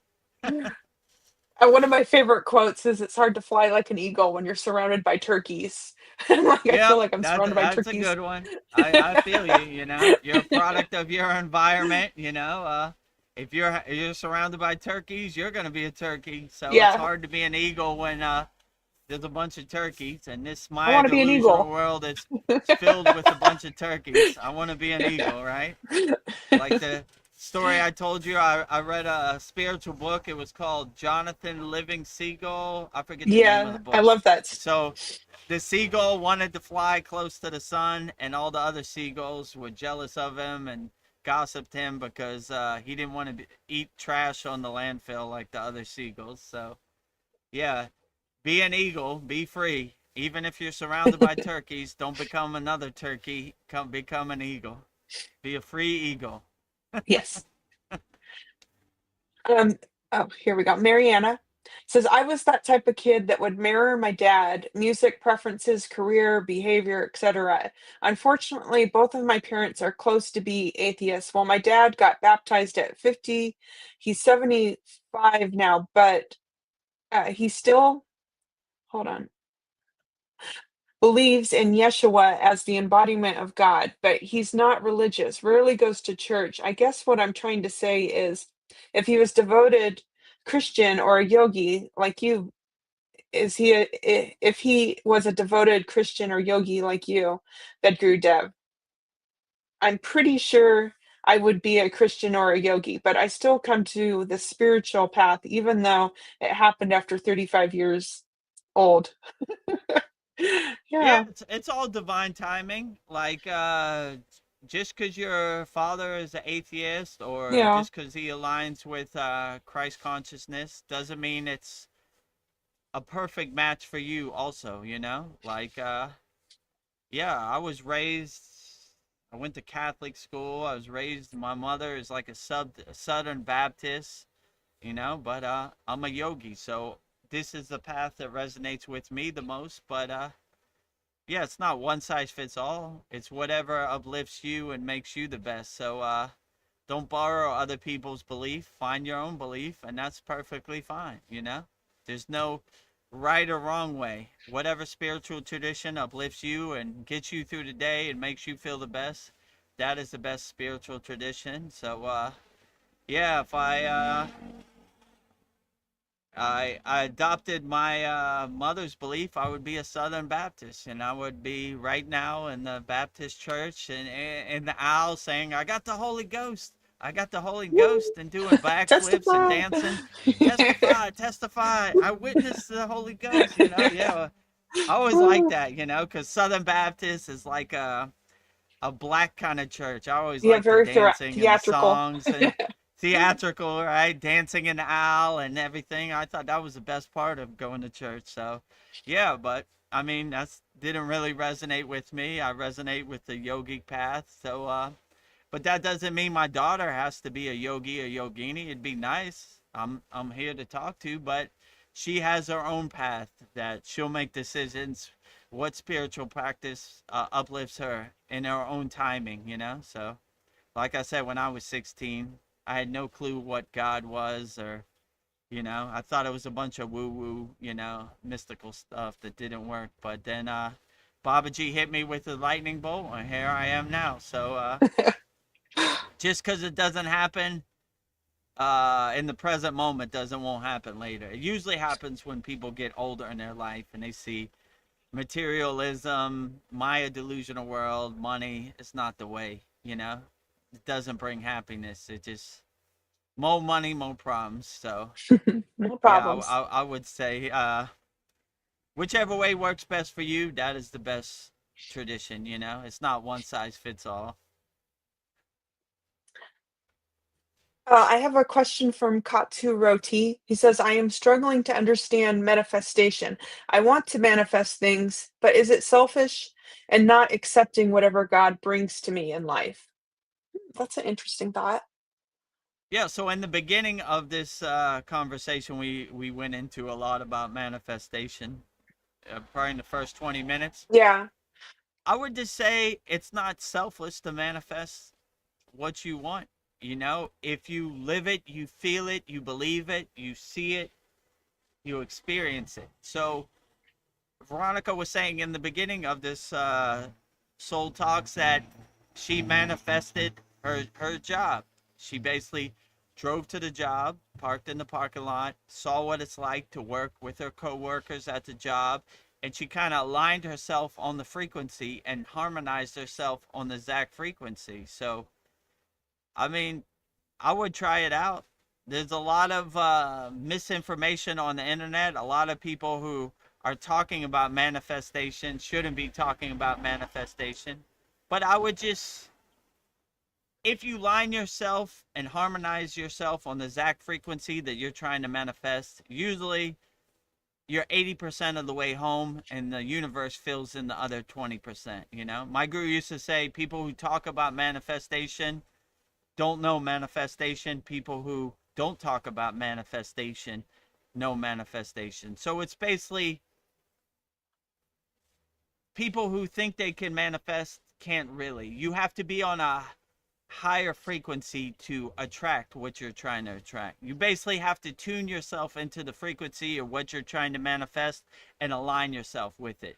So I would always come from a place of abundance, not from lack, because that will make it a lot harder. You're kind of aligning yourself and harmonizing yourself with the frequency you're trying to manifest. And some things are easier to manifest and some things are harder to manifest. Like if you're trying to manifest your friend phone call, it'd probably be a lot easier. If you're trying to manifest winning the Powerball, it'd probably be a lot harder, you know, because there are a lot of people trying to align themselves on that frequency. So I would start off slow and work your way up. And, you know, once you have some wins and some successes and manifestation, then you see it's possible. So start off slow and work your way up, whatever you're trying to manifest. But it's definitely not uh, selfish to try to manifest what you want. You should always harmonize yourself in the frequency that you're trying to manifest, you know? Well, But what he's saying is it selfish to not accept what God is bringing him? He doesn't want what God's giving him. if God gives you a gift of manifestation, you should accept it wholeheartedly and be grateful for it and be in a state of gratitude. Thank you, God. That was lovely. You know, I appreciate that. Well, I wasn't yeah. asking for it, but it's here and I accept it, you know? Or maybe it will bring you that's just the first step to get you to what you really want. I don't know, maybe it's in layers. I would take it. Yeah, you have small wins and it gives you insight to see what is potential, right? Like if Santa Claus puts a present under your Christmas tree, you don't say take it back. You say, "Thank you, Santa Claus. That was beautiful. I'm grateful for this present. I'm in gratitude for this present. Thank you.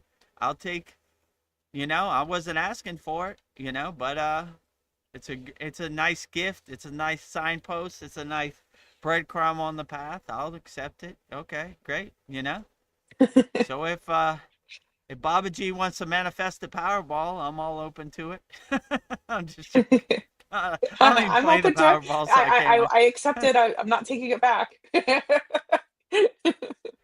A lot of good I could do with this Powerball winning number, you know, help a lot of people. So let's get to work, you know. Mariana says, haha, Veronica, I liked that joke about the eagle surrounded by turkeys. LOL. Story of my life. Yeah.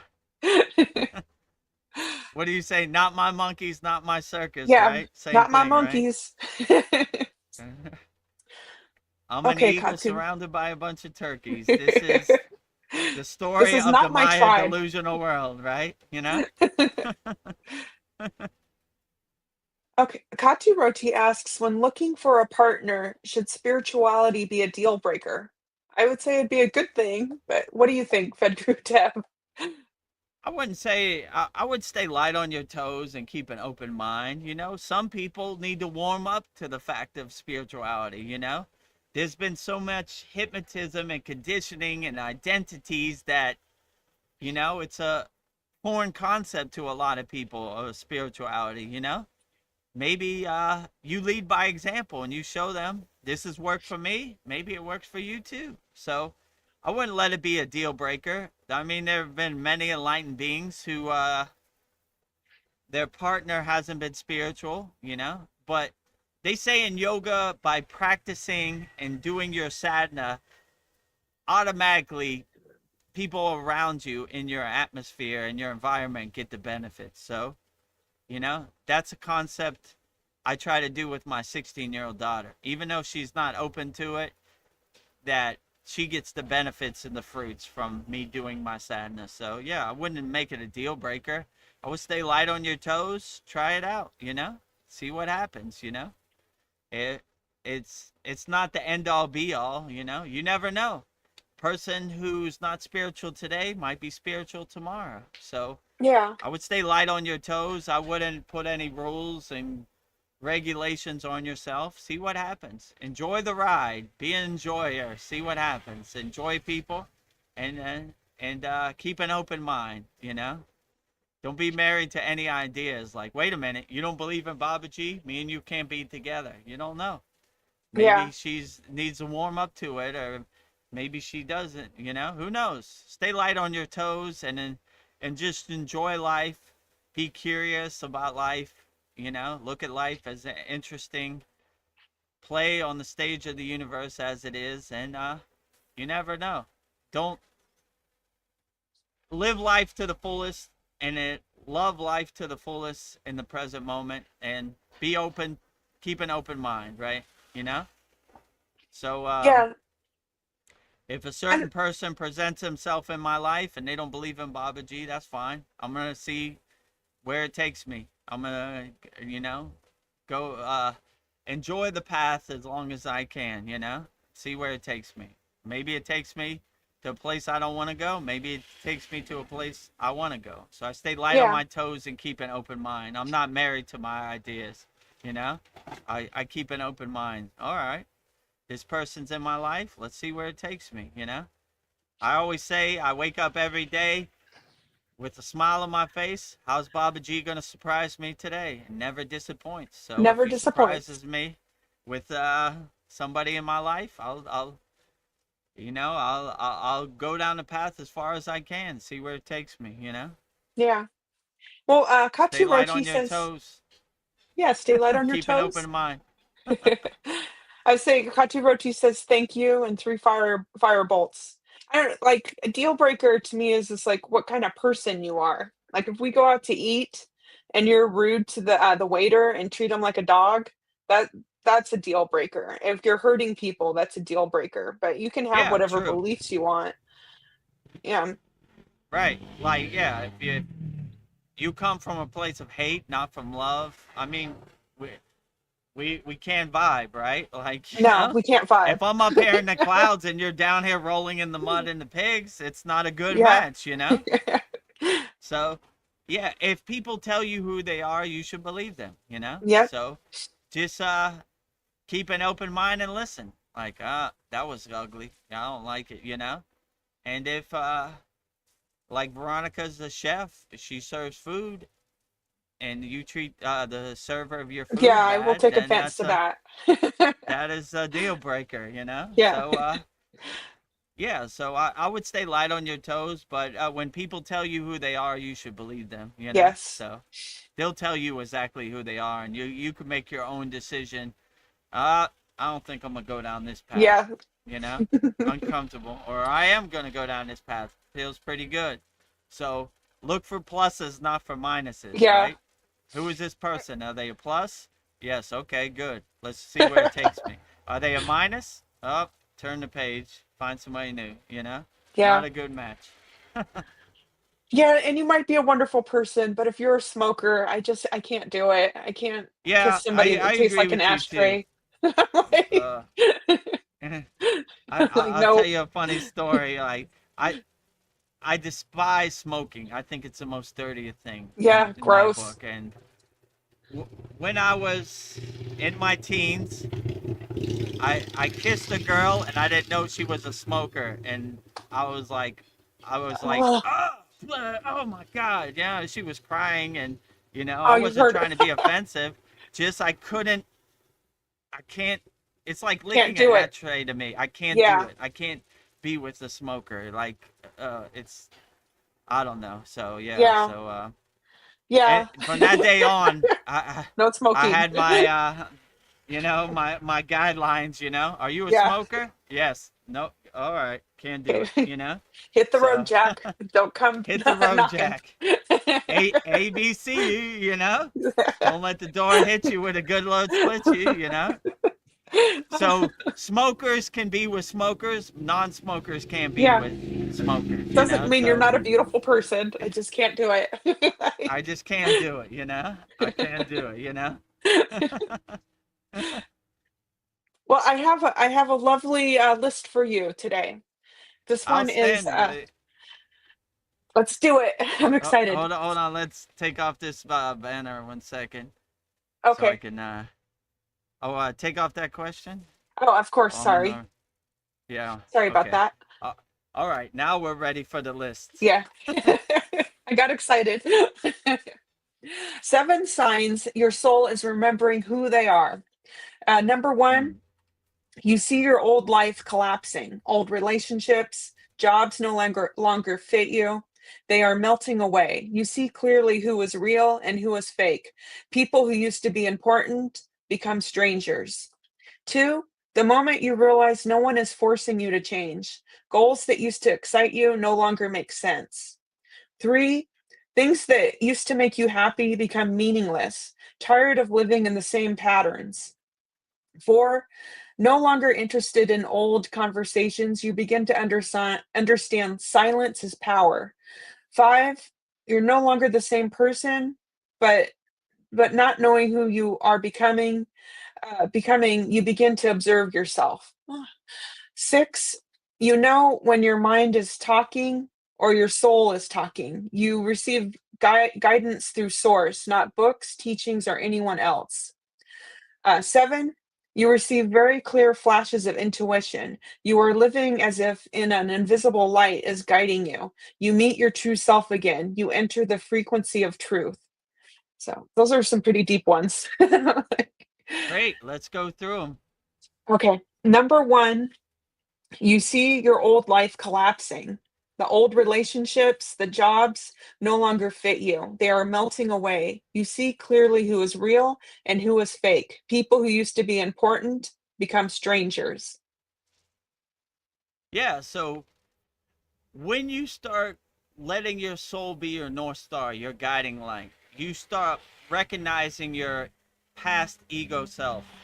In my case, I look at my pictures of DJing and stuff I did pre Kriya Yoga. I don't even recognize myself. And you start raising your frequency where you don't align with past people. So you don't want to be in an environment around fake people, because then you'll become fake, right? If you're surrounded by 5 fake people, you will be the 6th, right? If you're surrounded by turkeys, you will become a turkey, right? So eagles don't want to be a turkey. So you stop making your circle smaller, right? And you start looking for people that uplift you, and rising tides lift all boats, and you stop shedding those people who drag you down in the pit of despair, and you stop identifying with your job. You say, this is a job I do to put food on my table, to put a roof over my head, but I don't identify with this job. This doesn't define my soul. My car is just a piece of metal. It doesn't define my soul.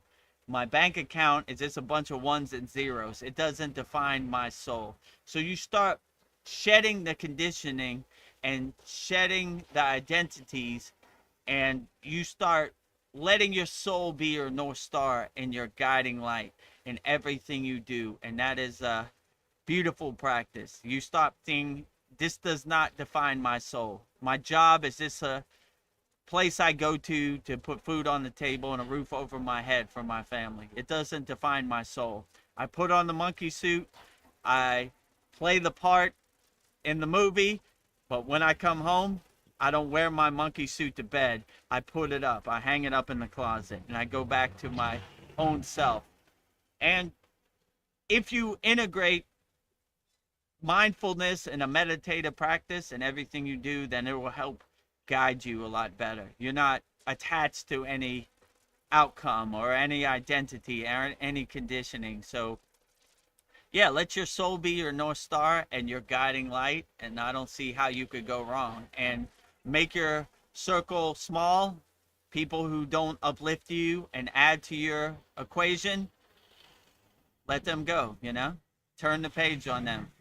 You know, we need pluses. We don't need minuses out here in the world. So keep your circle small and align yourself with God, and let your soul be your North Star and your guiding light. And all these distractions, these conditionings, these identities, and let them go. Exhaust them. Water under the bridge, Yeah. cloud passing in the sky. No longer serve me. Swaha. Well, number two, signs your soul is remembering who they are, is the moment you realize no one is forcing you to change. Goals that used to excite you no longer make sense. Yeah, so the more you align yourself and center yourself with your soul or your inner divinity, the more you get breadcrumbs and signposts and clues of who you really are and your true inner potential.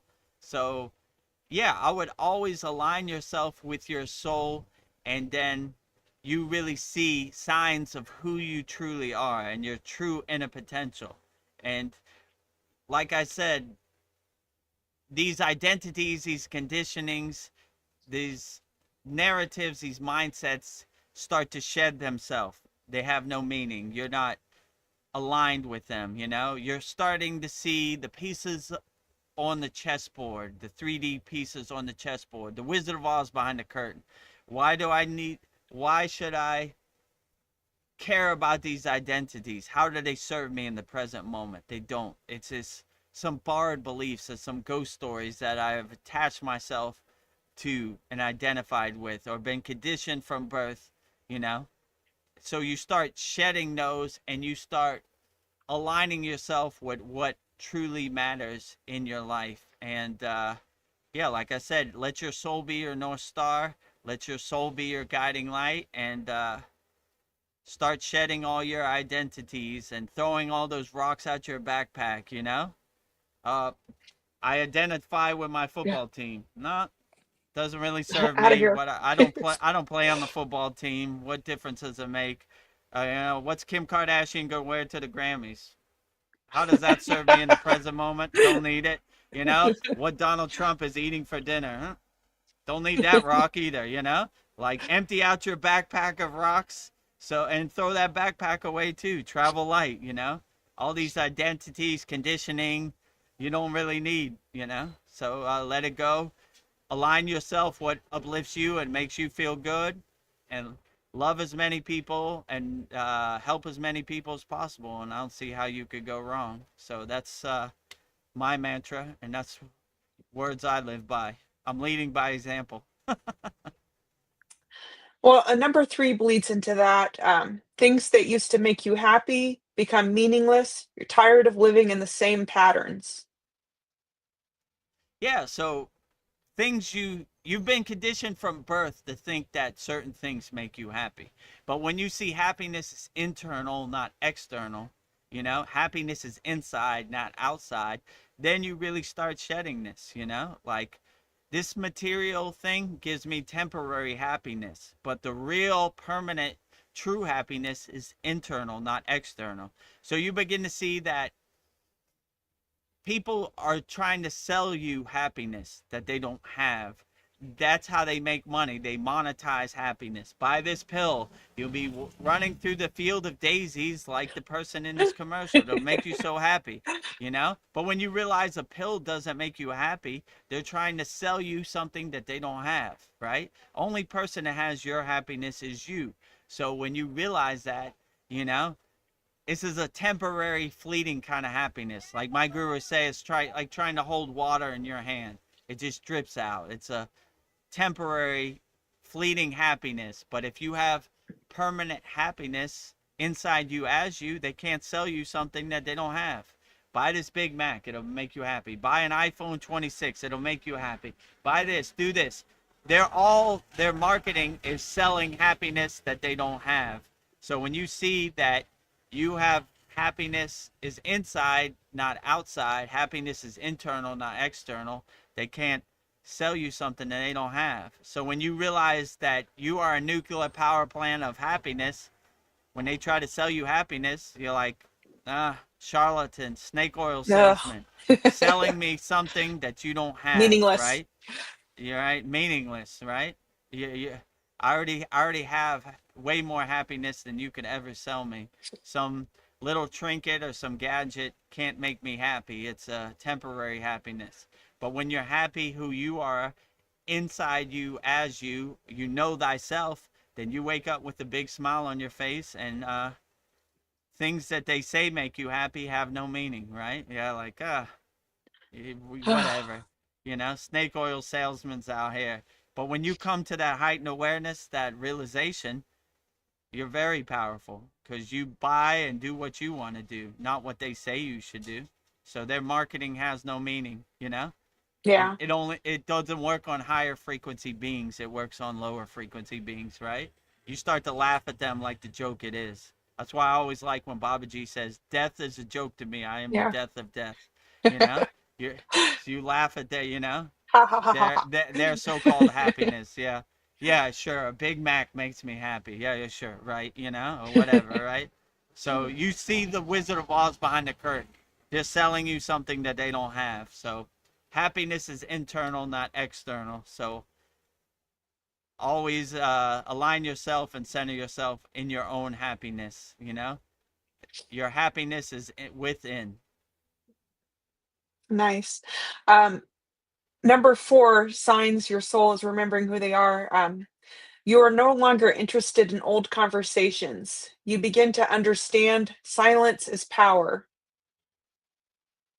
Yeah, so Mm, my guru used to say, uh, the future is imagination, the past is memory. We live anchored and centered and fixed in the present moment.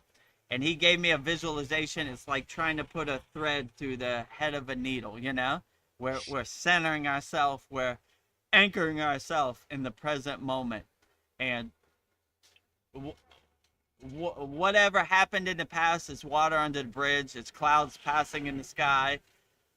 What it's going to happen in the future, who knows? We only center ourselves and align ourselves in the present moment. So we don't worry about what's going to happen in the future, because the future is ever changing. It's not certain. Who knows what's going to happen, what you think's going to happen today might not happen today. What's going to happen tomorrow might not happen tomorrow. And what happened before, it's water under the bridge. I always say, I always make that analogy. I ate a cheeseburger 10 years ago. Who cares? It's gone. It's water under the bridge. yeah, it already happened.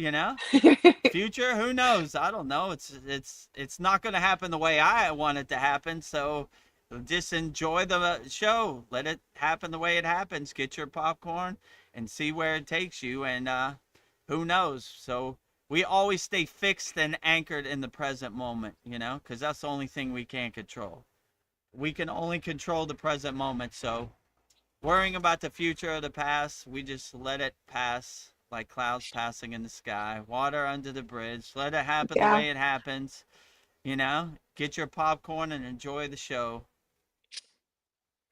Number 5, signs your soul is remembering who they are.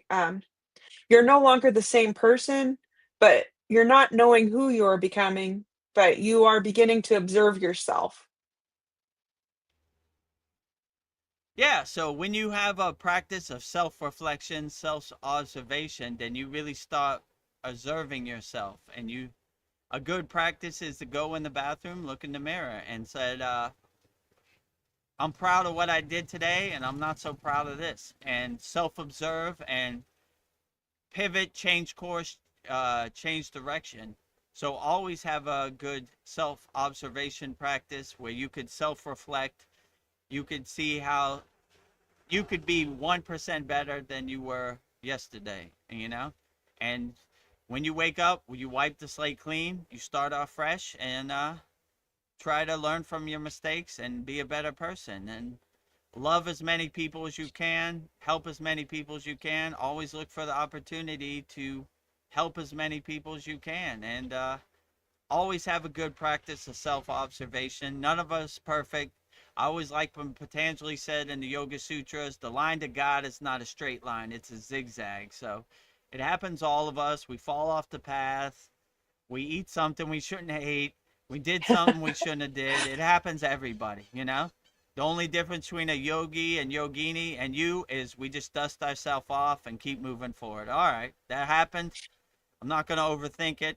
You know, I'm not going to beat myself up about it. I'm going to get out my own way and keep walking forward, you know? Well, all right. It Yeah. happens to the best of us, you know? You know? So, Vedagurudev included, you know? I have my days, you know? And I just keep going, you know? Put one foot in front of the other. Don't try to make sense of it, you know? Don't try to beat myself up about it. The world is hard enough without beating yourself up about something. It happened the way it happened. All right, whatever. Keep moving. Yeah. Dust myself off. Keep walking straight, you know? And yeah, don't go forward. Don't go backwards, right? You know? Yeah. Dance it off, right? Yeah. I always say, I like this kid. He falls off his bike. Instead of crying about it and blaming somebody else, he just gets up and dances it off. Whew. Yeah. All right. Shake it off. All right. Keep moving, you know? If you stub your toe on a wall, you know, don't cry about it. Just say, all right, shake it off and keep on moving, you know? Whatever this crazy Maya delusional world throws at you, shake it off and keep on moving, you know? I love that. Pretty funny. Pretty funny, Maya Yeah. delusional world. Not Yeah. gonna make sense of it. Shake it Yeah. off, keep moving, you know? Unaffected. And unaffected, it will dissipate like butter melting in the sun, whatever, you know? It happens to the best of us, you know? So, you know, it's a good reminder. Nothing really is going to happen the way you want it to happen, you know? Happens to the best of us, you know? We all have trying days, you know? But the only Yeah. difference between a yogi and yogini and you is they shake it off and keep on moving. Going forward, not going backwards. Well, number 6 on signs your soul is remembering who they are. Um, you know when your mind is talking, and you know when your soul is talking. When your soul is talking, you receive guidance through source, not books, teachings, or anyone else. Interesting. Yeah, so you always let your soul be your guiding light and your North Star, and you get out of the way of your soul and you become a good soul listener, right? Like, your soul is the best teacher, is the best intuition. So you kind of, like my guru would say, you open the crown of your head, your Sahasrara. I'm gonna put that light right on there. Yeah, there Yeah, you go. perfect. Right? I'm trying to align Yeah, myself. you're There you go. You align your Susimna Nadi, and you open the gates of your crown, your Sahasrara, and the pillar of light hits the crown of your head, and you tap into the Akashic records, or you get the stream of consciousness, and it becomes your guiding light. And you kind of get out of the way and let it be your North Star, let it be your guiding light in whatever you do in life, you know? So silence becomes the best teacher. You become a good listener, and your soul never lies to you. It always points you in the right direction. So listen to your soul. It's the best guide, it's the best teacher, it's the best North Star, the guiding light. So I would always make a practice of let your soul be your guiding light, your North Star, no matter what you do. And align yourself in Kriya Yoga. We align ourselves in our Susimna Nadi, which is our invisible middle track, and open the pillar of light, the gates of our crown chakra, and let the pillar of light hit our crown chakra and guide us. So we're always bringing our energy from the bottom to the top, you know, from the root to the crown, from the root to the crown. So it aligns ourselves. My guru used to say, have tea with God on your crown chakra. So they say the lowest spirit guides, archangels, ascended masters can come is your crown chakra. So we're always bringing our energy up. So we make a beautiful meditative garden where God can have tea with us on our crown chakra. So yeah, I would always say, let your soul be your North Star, your guiding light, and you can never go wrong. Well, you are very intuitive because you just said exactly what the next sign is. You, number 7, you receive very clear flashes of intuition. You are living as if an invisible light is guiding you. You meet your true self again. You enter the frequency of truth. Yeah, so you align yourself with the frequency of truth. You bring your energy up.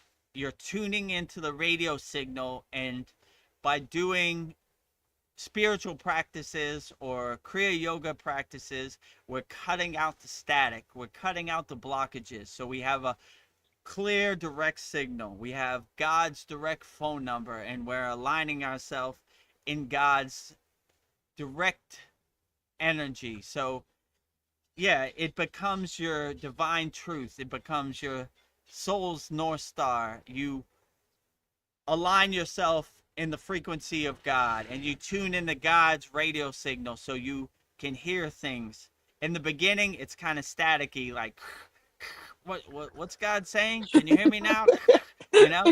But after a while, it starts to be a lot clearer, right? You have a direct connection. You have a direct phone line to God or whatever deity you're calling. So yeah, you get out of your own way. You stop trying to make sense out of things, and you just let your soul guide you and take you where you're going. When we were in the Himalayan mountains, majority of the days I didn't even know where we were going. We were just walking around. We were letting our soul be our North Star, our guiding light. You know, wherever our soul takes us, that's where we're walking. You know, so let your soul be your North Star, your guiding light, and let it take you wherever you want. And do spiritual practice that align yourself and center yourself in the pillar of light. Let's say it like that, and you should be okay aligning yourself in the frequency of your inner divinity, and let your soul be your North Star, so it can never lead you wrong. So always let your soul be your North Star and be your guiding light. And that is the message from this beautiful list that Veronica just gave me. Let your Yep. soul be your guiding light and your North Star, and you can never go wrong. And don't listen to me. Don't listen to anybody. Listen to your soul. Bring your soul to the forefront and bring all the conditioning, the identities, and the distractions to the background. You know? Let your soul be your guiding light. Be like Iron Man with the light in his heart chakra as Anahata. Let it Yeah. lead the way, you know? Take me home. So Yeah. be my North Star, my guiding light. So listen to your soul. Your soul will never lie to you. It let it be your North Star and your guiding light. You can never go wrong. Well, that wraps up 7 signs your soul is remembering who they are. So nice to meet you, Wrapped soul. up in a nice bow. 7 signs your soul is letting you know who you truly are and realizing your true inner potential. Let your soul be your North Star, your guiding light, and you can never go wrong. 7 signs your soul is letting you know who you truly are, wrapped up in a nice bow under the Christmas tree, ready to go. Love it. Well, now, Darren Carter, he has made it. I'm so happy to see you, Darren Carter. He says, "Morning, family." Morning, Darren Carter. All the best to you and Donna in the UK. Glad to have you here. Glad you could make it. He says, it looks lovely where you are, Dev. It does look lovely behind you. The skyline looks Yeah, perfect. Thailand Wow. looks pretty good. No clouds and no Yeah. thoughts in my sky. A beautiful, vast sky with no distractions or clouds. Yeah, it looks pretty good Yeah. today. Nice Yeah, Thai it does palm look trees. amazingly beautiful. We have Wow. a festive Christmas. tinsel around the tree and you know, holiday setting.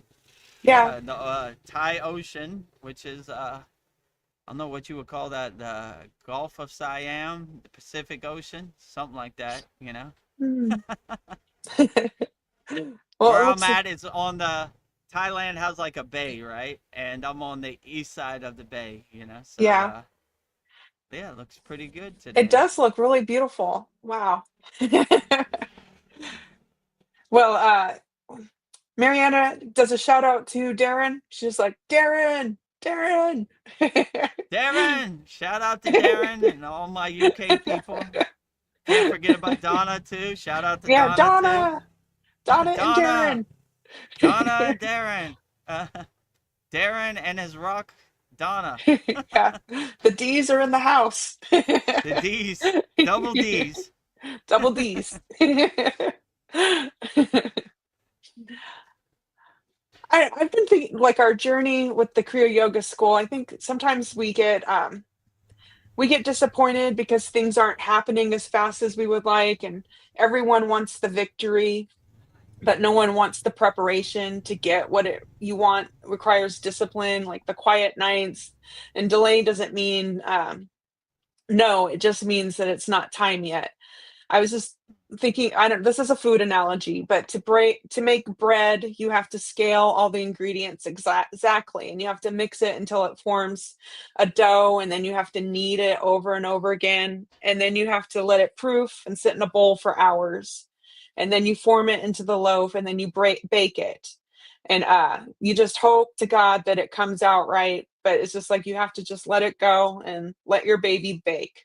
So, and I just think you just have to have faith that you made the best bread that you ever could, and it'll come out. And then when it comes out, it's delicious, and you appreciate that bread because of all the hard work you went into it. And I was just thinking about goals, like all that hard work that went into it. I think that's how goals are supposed to be. And if God gave you everything you wanted at that exact moment, it might break you. So maybe it's good that it takes time to make things happen, and everything happens in divine timing when you're ready. So I think, sometimes, me and Vedagurudev was like, oh, this is taking so long, but maybe everything's happening as it should. And I just look back at the last 2 years, and I don't know, everything happened at the perfect time. So I just think like accomplishing things, you got to put the work into it. And manifestation's great, but I don't know, it takes work and time and dedication to make things happen. So, yeah, and I'm really happy how things are working out, and I think everything is perfect. So, no complaints here. Yeah, what I saw on my Kriya Yoga journey and my path, the fruits and the benefits is in the journey, not in the destination. So Mm, the insights and the things I learned from just experience it were way better than something I could ever read in a book because I actually lived it. I actually experienced it. So like, yeah, I would say the fruit is in the journey, not the destination. And even when you reach the destination, I asked my guru, when we get to the top of the Himalayan mountains, what do? He said, keep going. So, we fly away. So, always the fruit is really in the benefits and the insights and the insights you get from experience it is worth more than gold on the path, yeah, right? You know? And then it's you the learn a journey. valuable skill like our Kriya Yoga store, right? kriyayogashop.com. No one could tell us about Shopify because we did it. We experienced it. We lived it, you know? So if someone tries to tell you something like, that's not how you do Shopify. We know how to do Shopify because we did it. We experienced it. Yeah. We took the journey, you know? We didn't take the lightning path, you know? So yeah, it's a beautiful thing by just going through your sadhana and your yogic practice with no expectations. You get so much insights and things that are worth more than gold on the spiritual path, just by experiencing. And it's a beautiful thing if you don't have no expectation for rewards or results. You just go with the flow. I mean, that's basically my plan. Where am I going? I have no clue. What are my Yeah. expectations? I don't have none. It just Yeah. takes So me much wherever it lighter. takes me. And, you know, Babaji never disappoints, you know? Like, I never thought I was going to be a YouTube streamer or on a live stream or have a shop or Kriya Yoga school or be a guru or teach Kriya Yoga. These were things I never had thoughts of. It just kind of presented itself and I went with the flow. Let's try it out, you know? Like I said, if you want to know who the person is in Yogananda's book, Autobiography of a Yogi, that's me. American guy Yeah. jumping off You the jump off cliff. the cliff. What are we doing today, Babaji? We're going to make a Kriya Yoga school. Okay, jump off the cliff. What are we going Okay. to do today? We're going to do a Kriya Yoga store. Jump off the cliff. What are we going to Okay. do? We're monetized on YouTube. Jump off the cliff. Jump off the cliff. Jump off. Every day Oh, I'm jumping off the cliff for I'm Babaji. jumping off with you. Revive, revive me and let's get back to work. Revive me and Veronica and let's do it Yeah. again, you know? How are we going to jump off the cliff tomorrow? Let's do it again, you know? Every day I'm ready to jump off the cliff, no matter what it is, you know?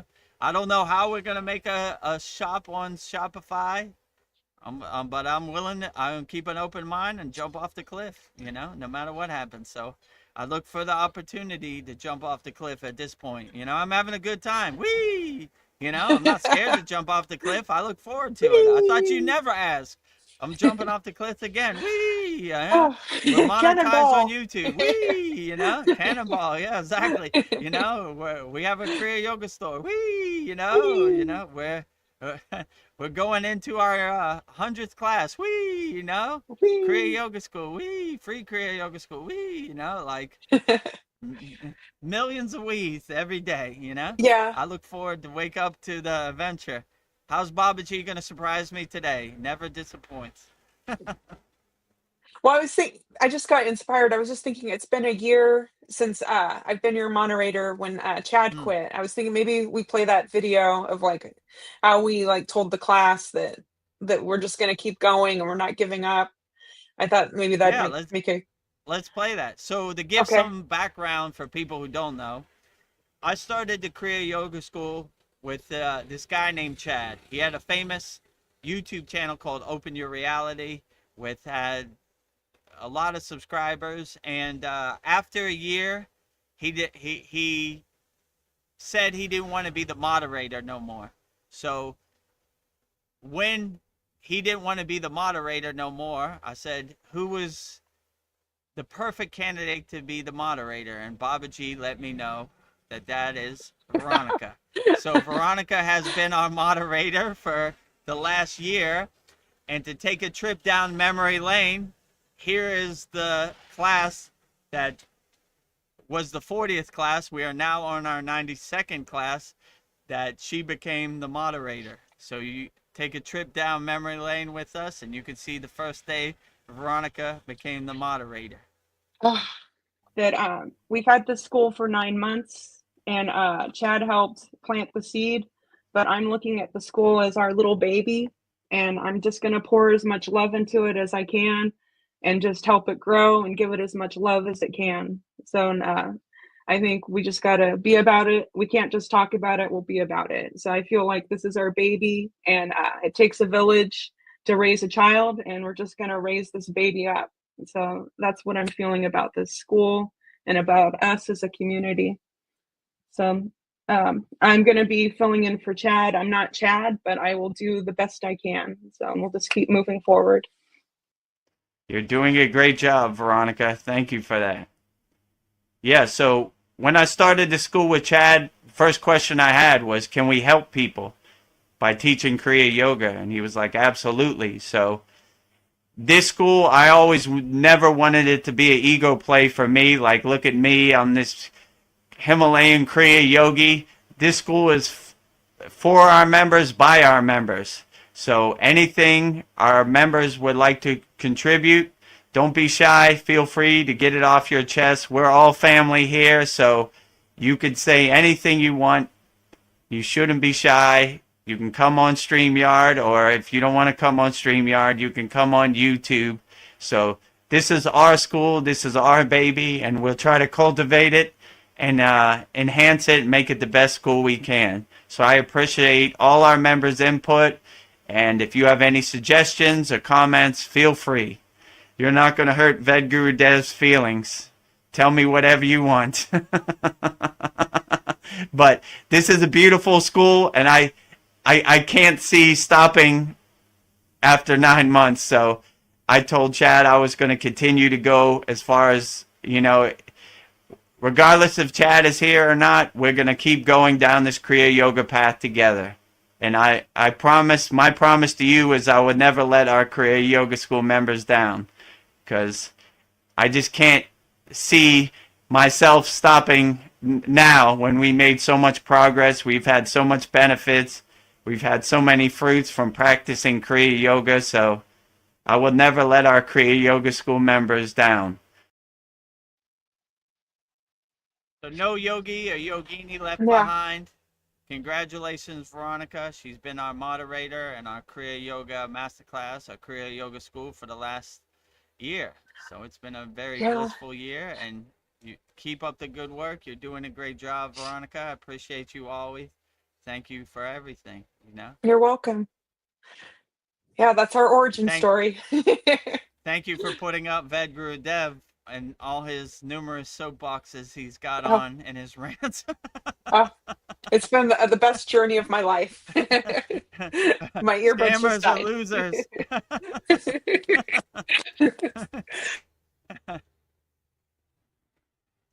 Yeah, so Veronica has been our moderator for the last year, so it's been an excellent year, and congratulations, Veronica, for being a moderator for over a year. It's been a blissful experience, and we're glad to have your energy and presence with us. So Yeah. Oh, thank you, Babaji, for clearing the path. It's amazing. I feel like that day, it's everything, it's still the same. We're still going strong, and we're not going to let any yogi left behind. We're still doing what we set out to do. So our mission No is still yogi the or same. yogini left behind. And if you wanted a peek into what our Kriya Yoga Masterclass looks like, that is our class from a year ago. So, so that's exactly what it looks like. That made me feel good. Well, moving on, Darren Carter. I am intrigued. He says that my mom had a mystical experience during the week. It totally changed her. Ooh. Oh, great. Well, hopefully you tell us. Yeah, please do tell, Darren. And then Darren Carter says, I hope you're well, Mariana, and a big heart. Yes. Yeah, so Darren, Mariana, me, Veronica, Paul, all these are members of our Kriya Yoga Masterclass. We have a very loving family. Rising tides lift all boats. We have a sacred sanctuary and garden. All of our members love each other collectively. So rising tides lift all boats. Well, Mariana says, I am okay, Darren. Thank you. Could you please elaborate more on that mystical experience of your wife, if that's okay with you? So we're still waiting on that. Please do tell. Yes. At your own leisure, Darren, whenever you're ready. Yeah. If it's okay with her. It was his mom, not his wife. Yeah. But it's his mother. Yeah. I would love to hear. Very interesting. Please do tell. Yes. We love stories here. I'm a good listener. I've done enough talking. How long have we been on here now? 2 hours and 22 minutes. That's a mystical number. Okay. We have somebody new. E-Block, 1995. Hey, I'm a new viewer here. Wondering if you can explain your mission and what state of consciousness you feel most of the time. Ooh, that's an intriguing question. What is my mission? My mission is divine mission to serve Babaji, spreading Kriya Yoga to the world. What is my state of consciousness? I mean, it varies from time to time, but I would try to say I would like to stay in a permanent state of samadhi if I could, obviously, being in the Maya delusional world, I have one foot in and one foot out in the world, but not of the world. So it's hard to stay in a permanent state of samadhi in this Maya delusional world with all the conditioning, the distractions, the identities. But I try to stay in a mindful, meditative state 24 hours a day if I can. I wake up meditative and mindful, go to sleep meditative and mindful, eat meditative and mindful, take out the trash meditative and mindful, wash the dishes meditative and mindful, take a shower meditative and mindful. So I try to integrate that state of consciousness as much as I can throughout the day. So I would say I try to stay meditative and mindful as much as I can. It's not a exact science. I go in and out sometimes, but I try to keep that mindset most of the time of the day. So I would prefer to be in a 24-hour day state of samadhi, but that's not possible, especially on a live stream to interact. So I try to stay meditative and mindful 24 hours a day, but and I would like to be in a state of silence, a mona, but that's not possible either, because this would be the world's shortest live stream, just watching me just be silent inside me as me. So I would say I try to stay in a meditative, mindful state 24 hours a day, most of the time, but it's a work in progress. I'm a house under construction. It's not a exact science, I have my good days. I have my bad days, try to stay in a state of equanimity, try to maintain a permanent state of meditative and mindfulness if I can. E-Block asks, I would like to be in a permanent state of samadhi as well. Me too. I feel like I can observe the states. Yeah. He feels like he can observe the states changing and be aware of the bliss behind it, at least. I would like to learn more into Kriya Yoga. Ooh. Okay, well, I'll take the last part. If you would like to learn more in Kriya Yoga, we have a free Kriya Yoga school, freekriyayogamasterclass.com. Just join our group.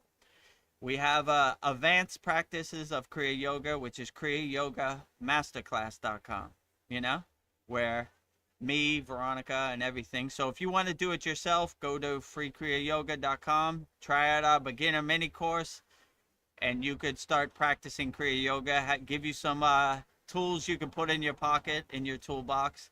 And if you would like to learn more and the advanced techniques, go to kriyayogamasterclass.com. Yeah, to be in a permanent state of samadhi is a beautiful thing. I would love to maintain a permanent state of samadhi.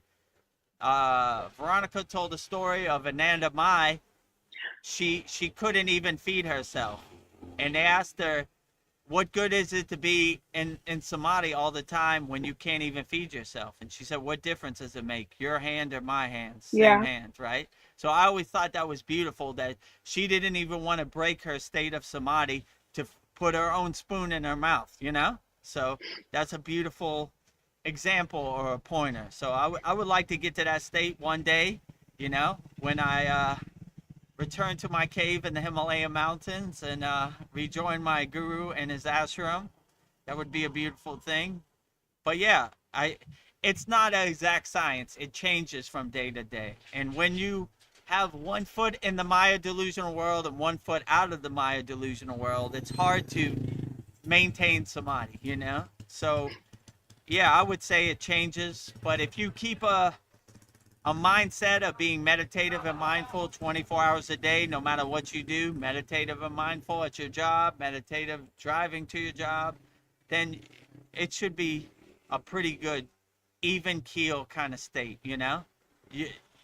you'll still have that state of being that is conducive to help you navigate this Maya delusional world. So even though it changes status from time to time, it doesn't make you less of a yogi, right? To interact in the world. You carry your state of being into the Maya delusional world, no matter what you do. So, like I said, meditative and mindful at work, meditative and mindful, taking out the trash, meditative and mindful, washing the dishes. So, try to integrate the state of being in whatever you do, and it should help you navigate this Maya delusional world a lot better. Well, I'd also like to say that one of my favorite meditations in the class was when you taught us samadhi. You taught us several of them, and that was very powerful. So if anybody's interested in samadhi, join our school because you give it to us straight, no sugar coating. So that was really powerful. Money back guarantee. Like, I'm not trying to sell you fluff or upsell you anything, right? If you become a member of our Kriya Yoga School, which right now is the best time because we have a holiday sale. It's usually $50 per month. Now it's $25 a month. Usually it's $120. Right now it's $125 a year. Usually it's $225 a year. And if you want to make a lifetime commitment, we have a very excellent deal, $200 lifetime membership. So yeah, whichever one resonates and works best for you, start off slow, work your way up to it, whatever. So yeah, I would say money back guaranteed just on the 5 samadhi kriyas, So plus we have hundreds of other classes, and we're on a 90-second class. Every month we do a full moon and new moon yagna. Yeah, so a lot of benefits, a lot of classes. It would take you months to go through everything. So money back guarantee. Yeah, but I would agree with you. Just the samadhi kriyas are worth the price in gold. So yeah, you're not going to get that anywhere else. If you want some samadhi kriyas, then just join our school and I'll give it to you wholeheartedly. Yeah, but in the Kriya Yoga tradition, this is the highest state you could get to. So they're not trying to talk about samadhi. So it's a unique opportunity if you join our school. Yeah. Because you're probably, like Veronica say, you're not going to get this anywhere else. You know? Or you'll spend years. Yeah, if you make a commitment to join our Kriya Yoga Masterclass, I'll personally coach you through it, everything. If you want to do it yourself and try it out for yourself, go to freekriyayogamasterclass.com. Try the beginner mini course, and if you want more, then at your own pace, your own timing, you could join us at our Kriya Yoga Masterclass. But also subscribe to our YouTube channel, daily Babaji quotes, daily long form videos answering questions, or become a member of our YouTube channel. youtube.com/@Vedagurudev. Click the join button and become a member. As easy as that. Well, eBlock says, thank you for being real also. Yeah, thank you for being real. No problem. My pleasure. I'm here to answer all your questions, eBlock, and let's overcome whatever you're going through, I'm here to coach you and walk the path with you together. So let's get to work. Like my guru said, what's the best time to plant a tree? Best time to plant a tree is 10 years ago. What's the second best time to plant a tree? Second best time to plant a tree is today. So let's get to work. It's going to be a new year in a couple more days, couple more weeks. Let's start the new year off fresh, right? New Year's resolution. Being a Kriya yogi or yogini. The best time is now. Yes. Here, I'll put up the offer on the the stage. Where is it at? There you go. There we go. Right there. Kriya Yoga Masterclass mega holiday offer, 50% off all memberships, $25 per month. And when you pay $25 per month, you'll be grandfathered in. So even when the price goes up next year, you'll still only pay $25 for as long as you're a member. $125 per year, usually $250 per year, and lifetime membership, never pay again, $200. If you want the $200 lifetime membership, never pay again, you email me at Vedagurudev, and I'll get that right over to you. Let me put up my email. What is my email? I know, I always get lost. You can become a YouTube member. Where is it at? Right there, This is from our Yes. Yagna. But yeah, right here's my email down below. So if you want a $200 lifetime membership, email me right there. Vedagurudev at Gmail. No A. There is some Vedagurudev out there who has the A on his Gmail. So I wonder where he's at. You know. So Vedagurudev with the A, contact me. So VEDGURUDEV at gmail.com. So yeah, nah. Let's get to work. Let's start off the new year of 2026 right. And Yeah. as you can see, all of our things are on here. We also have this Kriya Yoga store for all your spiritual needs, kriyayogashop.com. And there you go. Master the Supreme Science of Kriya Yoga, kriyayogamasterclass.com. And become a YouTube member. We have a $2 membership and a $6 membership per month. Pick whichever one works best for you. So, and you can see below Yeah. Veronica, become a YouTube member. Above Yeah. Veronica, you know, a Kriya Yoga Perfect. shop. You got it. So it's all on the screen. Pick which one resonates best with you, E-Block, and yeah, let's get to work, you know.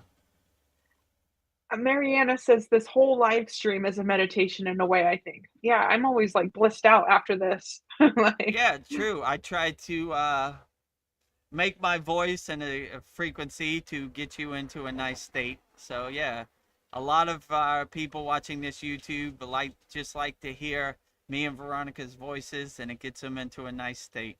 So thank you for all those emails. Makes me happy to hear that. So yeah. never give up. No yogi or yogini left behind. So you could just get benefits from hearing me answer questions Yeah. before you transition into the sleeping state. Yeah. Beautiful also. Many benefits here Yeah. at the Kriya Maybe you'll Yoga get Shakti School. Path. Who knows? Shakti Path, right. Transmuting energy, Yeah. healing energy, loving energy towards you, right? Oh, we've got the story. Darren is spilling the tea.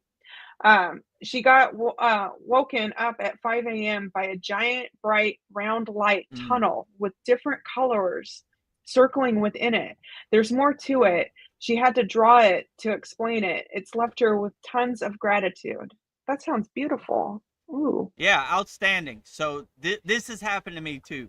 So they say the highest spiritual time is 4 a.m., which is Brahma Muhurta. So it varies. Some people it happens 3 a.m., some people it happens at 5 a.m., some people it happens at 4 a.m. It's around that time, and they say this is the most conducive time to be spiritually aligned and get spiritual insights. When we were in Hydrocon, we would wake up at 3 a.m., we would be down by the river by 4 a.m., and we would be meditating like Hydrocon Baba in the same exact place at 4 a.m. to receive the fruits and the benefits of Brahma Muhurta. So yeah, that timing is the best timing. So this has happened to me before, but I had the awareness that I knew what it is. So when I saw the golden sun, the bright light, right? It was this a golden light. It didn't have rainbows, but if you see rainbows, that's conducive with your crown chakra, your Sahasrara. So your crown chakra is 1,008 petaled golden sun surrounded by rainbow lights, right? So this is kind of symbolizing that your crown chakra is opening, which is the highest thing you can have, right? So when your mother sees this is a very divine sign, right? And I would just enjoy it for whatever it is. I definitely wouldn't be scared about it. I would welcome it. So when this happened to me, I knew what it was and I absorbed it. I accepted it. You know, I opened all my chakras, my kundalini to it, right? I'm coming home, right? I'm merging with the divine golden light and the rainbow border, you know? So yeah, I would say that to your mother, this is a true blessing, right? Like this is one of the highest blessings you could have. So if she, I would recommend her not to be scared about it, not to be fearful in any kind of way. Enjoy it. And if you can, walk directly into the light, and be one with the light and merge with the light. And, oh, yeah, you'll definitely get the fruits and benefits for that. So, Mm. yeah, I would definitely say that this is something to be cultivated and enhanced. And this is a good breadcrumb. This is a good signpost that your mother experienced it. And it's maybe your chakras, her kundalini is telling her, like, we're here waiting for you. It's time to cultivate it and enhance it, So, yeah, definitely not a state of fear. Don't let no fear follow you into that state, and merge with it. If it was me, I would rock directly into it and exist in that state of being. Sunbathe in the divine light and enjoy it, What a beautiful thing that is. So, yeah, this is a good darshan. This is a good signpost. It's a good breadcrumb on the path, right? And I would invoke this state as much as possible.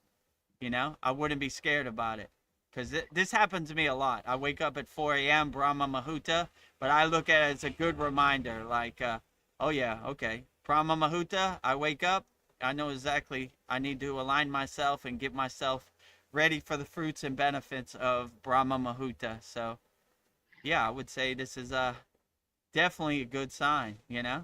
This makes me happy to hear that your mother is experiencing this. Just no fear, fearless yogini, and enjoy it, right? These are good signposts and good reminders that you're on the right track. And I would invoke it as much as possible. And if possible,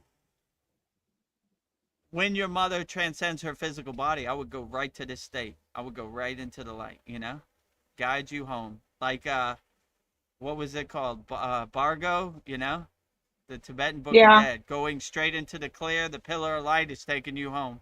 So, yeah, this is a good sign.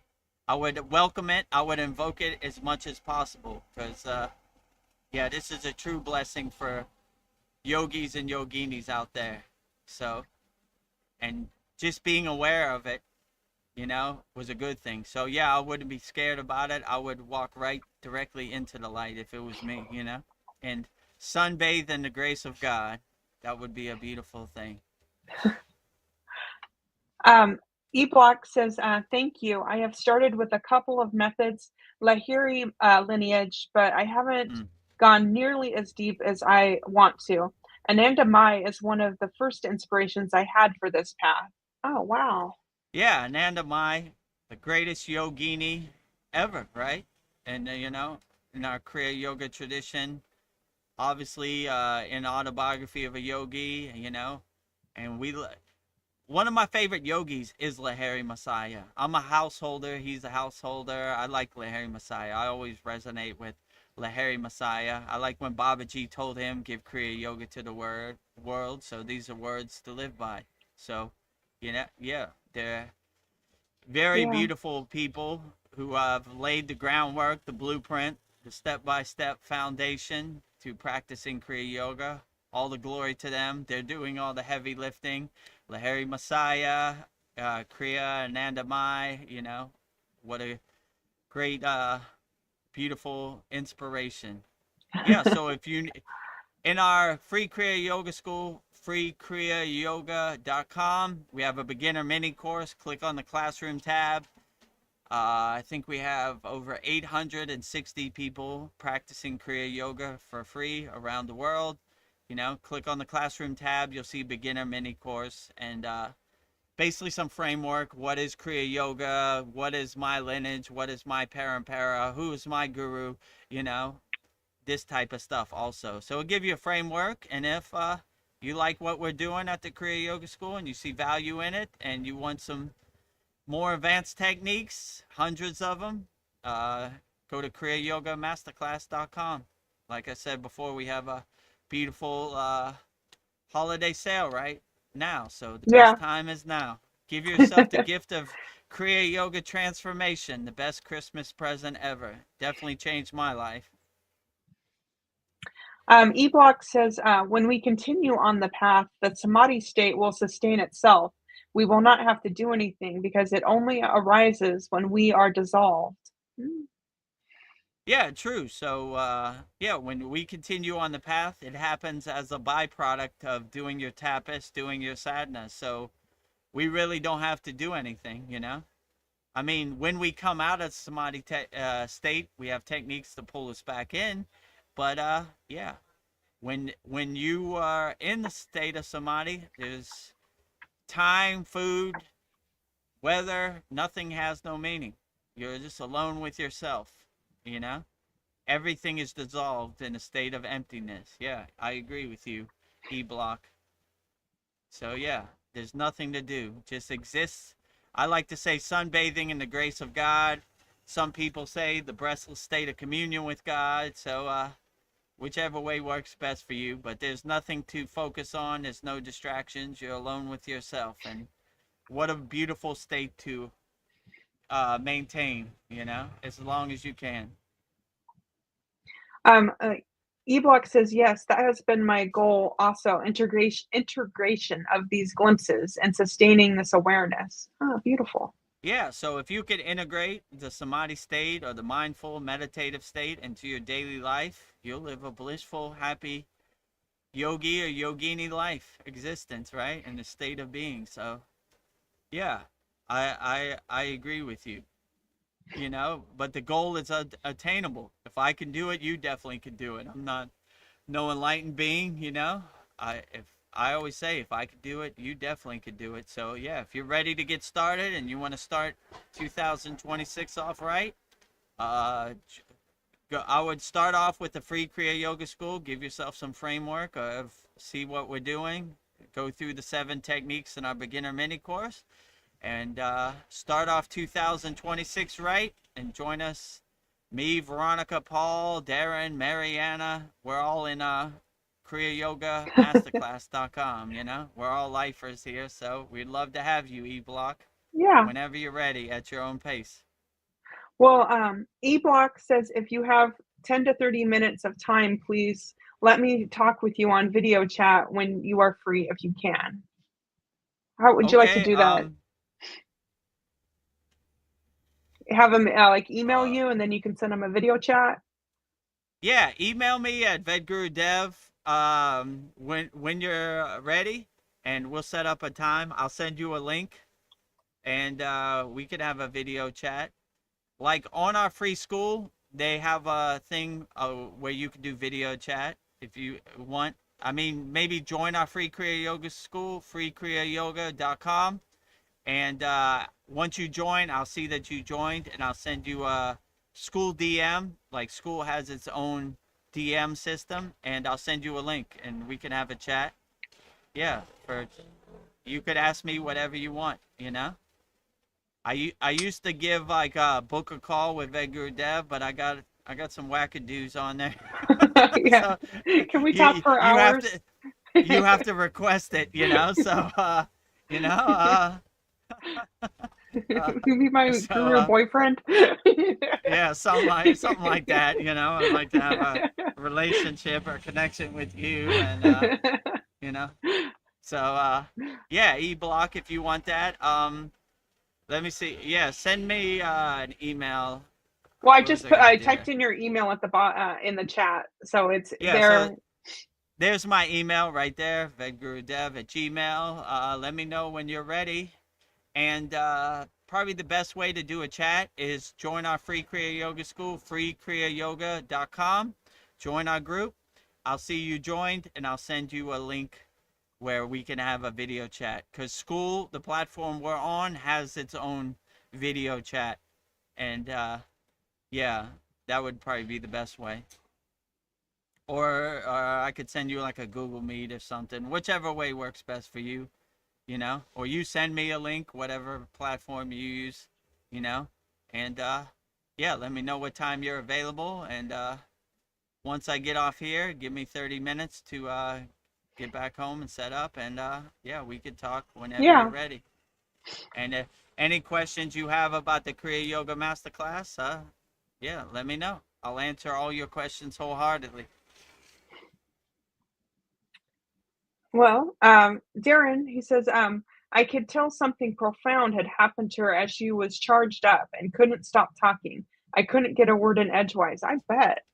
Wow. Yeah, so once you get these spiritual insights, or they call it darshans, yeah, who can not talk about it? It's so powerful and blissful and outstanding, you know? So, yeah, just tell her not to be in a state of fear. Just enjoy it as much as possible. And, yeah, these darshans, these mystical things that happen, they're readily available for everybody. So when you tune yourself into it and align yourself with it, it becomes very dynamic and powerful. So, yeah, that's a beautiful story, Darren. All the best to your mother. And if your mother has any questions about it, let me know, you know? Yeah. Tell her to come on our live stream. I'll answer all of her questions, or I'll give my input of what I think it is and explain it to her as best as I can. And Darren Carter says, Ananda Mai, there's no words high enough to describe her. I agree. True. I agree with you too.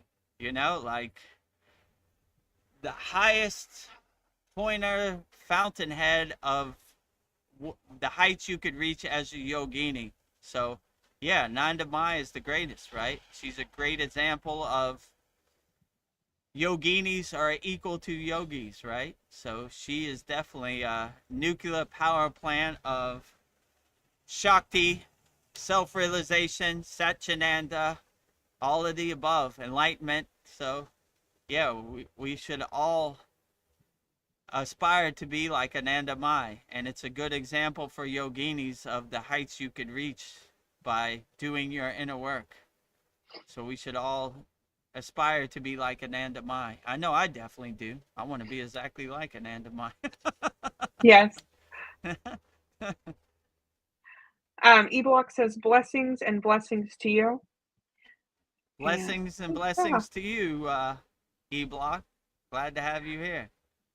Eblock says, what is... What? Right, I'll put it up. I'll put it up again. There's the full email right there. Like down at the bottom, right here. Yeah. Vedagurudev@gmail.com. Yeah, and Eblock, I typed in the wrong one. It had the A. It's the second one that has no A. And what Vedagurudev just put you up. put it with an A? Yeah, accidentally. Vedagurudev with the A is like, what the hell are these people talking about? Who keeps emailing me? But Eblock said he just sent a message to both of them. So, but it's the second one and what Vedagurudev just posted. So. Oh yeah, it's this one right here without. I was the A, thinking of your name, how you spell it, but. Oh, it's okay, no problem. Rookie mistake. Okay, yeah. Let me know when you're available, E-Block, and we would love to have you a part of our very loving Kriya Yoga School Masterclass community with me, Veronica, Darren, Mariana, Paul. I mean, we have 84 members, so we're all in there, you know. But I'll make it a point to help you walk this path and answer all the questions as much as I can. So if you commit to joining the Kriya Yoga Masterclass, I commit to walking this path with you. And if you want to become a lifetime member, we have an excellent, let me see if I can find that promotion. Oh, the $200? Yeah, I'm looking for it. Let me see if I can find it. Let's see. It's maybe here? Is this it? Yeah. Lifetime $200. You know, one-time payment, never pay again. Just email me at the same email and I'll set you up. The other two holiday offers, you got to go through SKOOL. It's set up, but this one I have to walk you through it outside of SKOOL. So, yeah, whichever one works best for you, that is the best one. Okay. And then if any of these offers resonate with you, they're there too, you know. $25 a month, you know, $125 a year, whichever one works best for you. And there's our, you know, holiday offer with all the Christmas lights, Vedagurudev, all my certificates and everything. Yeah, so you are certified. Vedagurudev, master yoga teacher, Yogacharya certified, Parampara, lineage, guru, the whole You shebang, right? you brought the receipts. I brought the receipts, you know. Well, E-Block, he sent it to you, so look forward to an Okay. email. Yeah, let me see if I got it. I'll tell you right now if I got it. E-block. I don't know if I got it yet. Let me update it. Okay. Yeah, the internet might be wonky right now. Yeah, the internet's 50-50 on the beach of Thailand, but yeah, I'm sure it's coming through. Yeah, or You know? on the YouTube channel, I think if you hit more, there'll be links to your email. So we'll get it to you.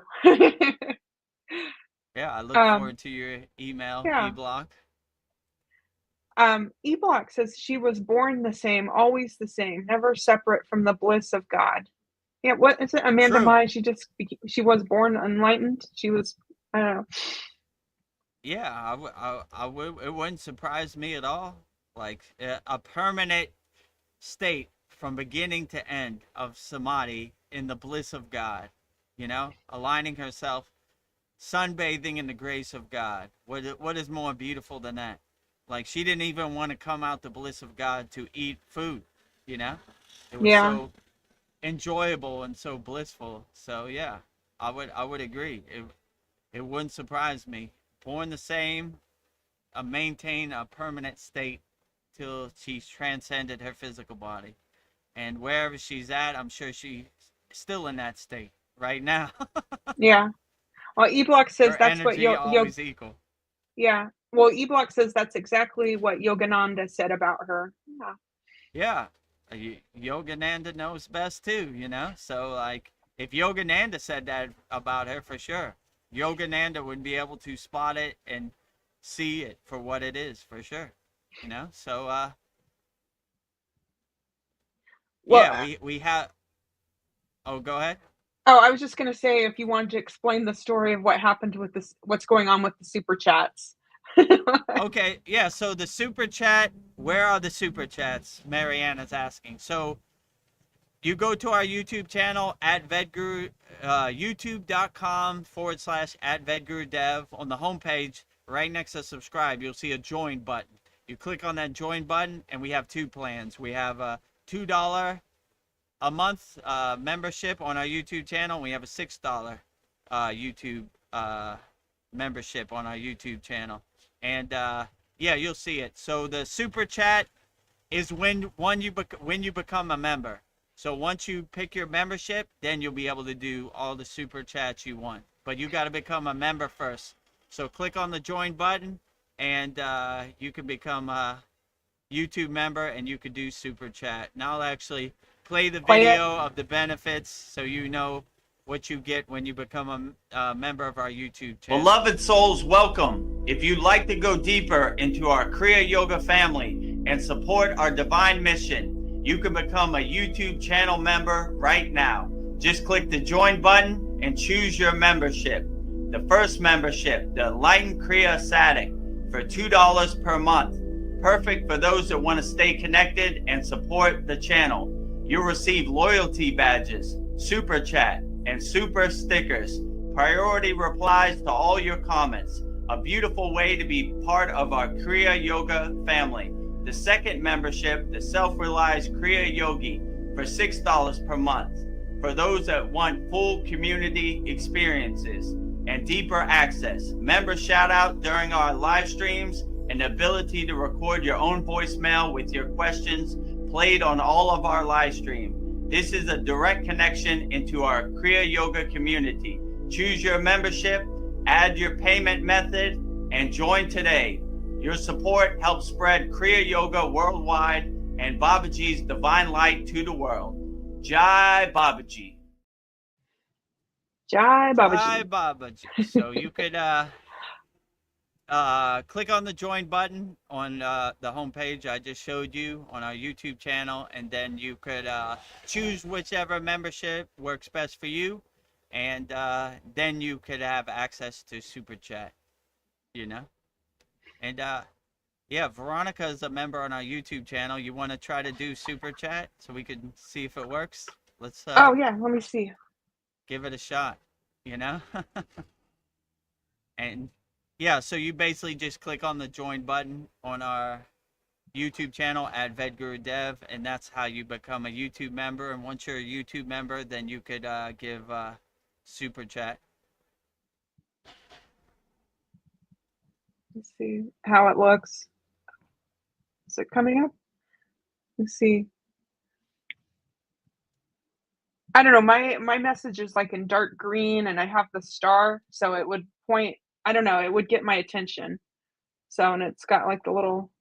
So if you guys like have the super chat, I will give you priority and post your chat question first, because we get a lot of people at the same time, so you won't have to wait 15 minutes to get your question answered.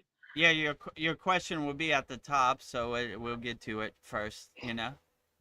So if you become a YouTube member, then we'll get to your question first. It'll be highlighted in dark green so we see it.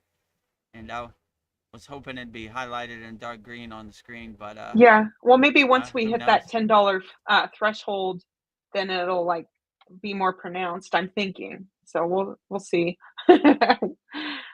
Yeah, YouTube Is has it lots of rules. can you donate like $1? Maybe it shows up like that. Let me see. We'll see.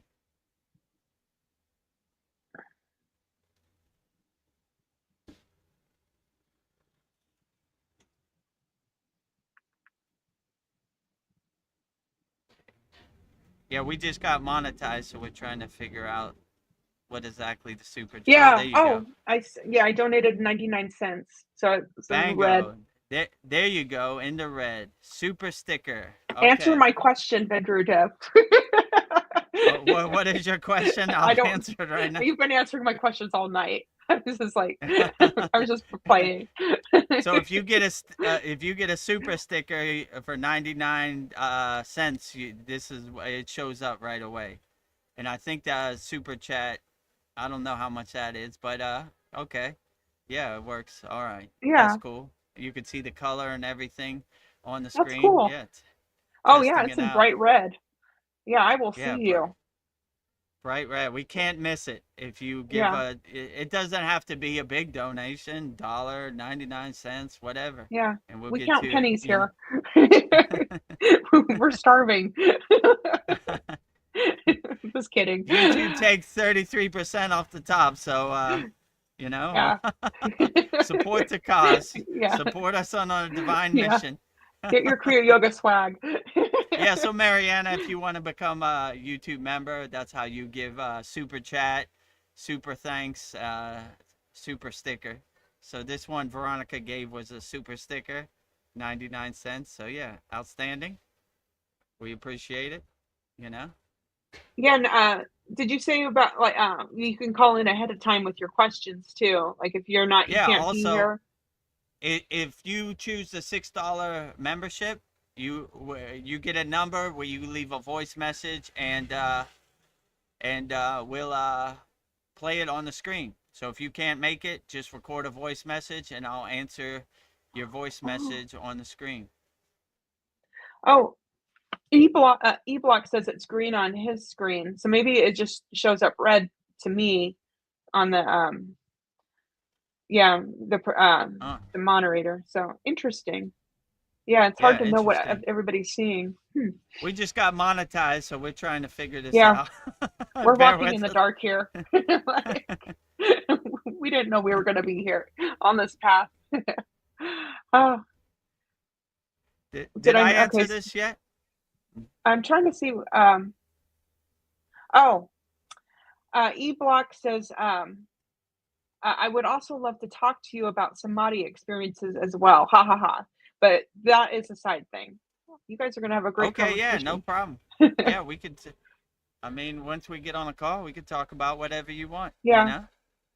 And if you join our Kriya Yoga Masterclass, you have access to me 24 hours a day. Like, you do. You can call me whenever, and I'll respond to all your messages and everything, or whatever you want. You know, we'll walk this path together.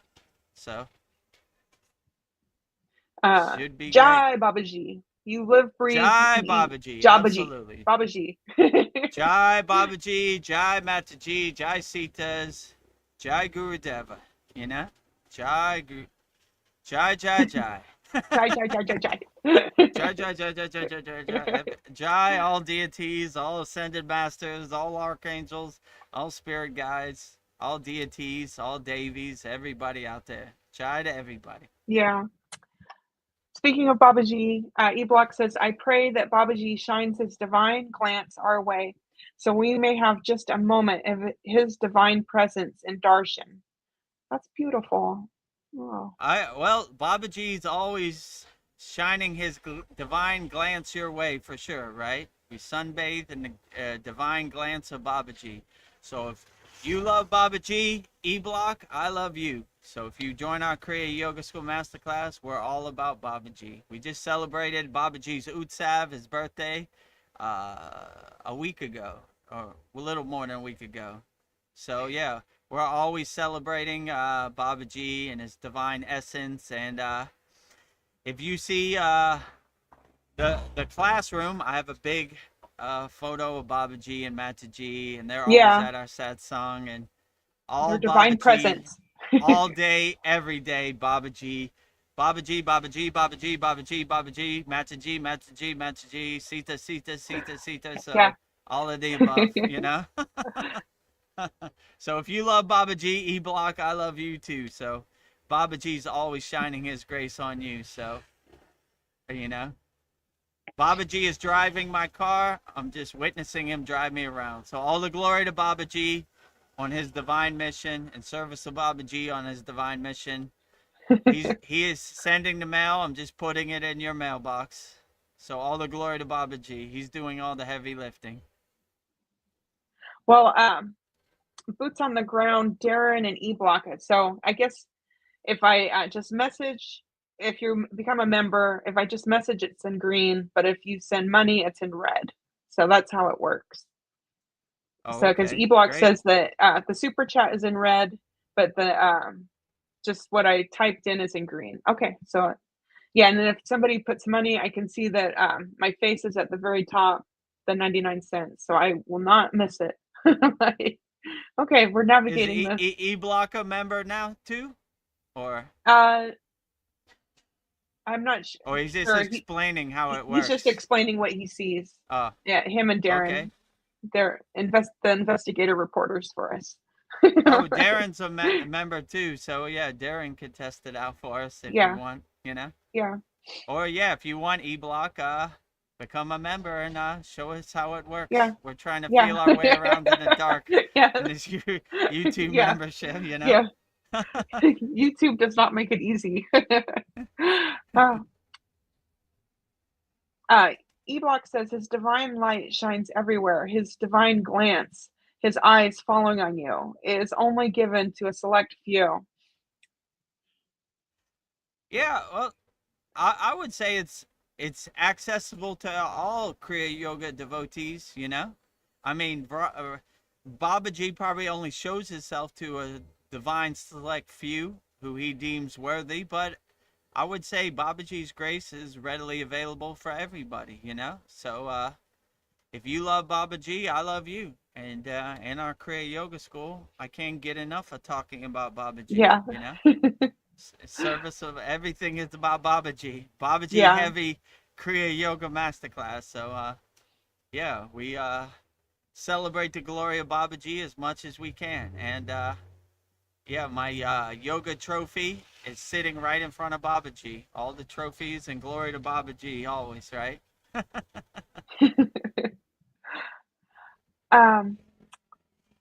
I agree with you, E-Block. I love Babaji. Yeah, true. I love Babaji, love Mataji, love the Sitas, love all ascended masters, love all spirit guides, love all devis, love all lords, deities, everybody out there. They're doing all the heavy lifting. Keep up the good work. I love you all. You're doing all the best job of all. He says, agreed. His grace is like the infinite ocean. It can fit all beings and more. You came to the Yeah, right place. absolutely. We came to the right place. We can never get enough of talking Yeah, about Babaji. Babaji. So yeah, if you join our Kriya Yoga Masterclass, it's millions of Babaji things. You know, like we said, our 90th class and our 91st class was all about celebrating the glory of Babaji, Babaji's Utsav, you know, Babaji invocation mantra, 108 names of Babaji, um, Babaji surrender, Shakti mantra, everything Babaji. So yeah, our 90th and our 91st class was all about Babaji. Can never get enough. Babaji all day, every day.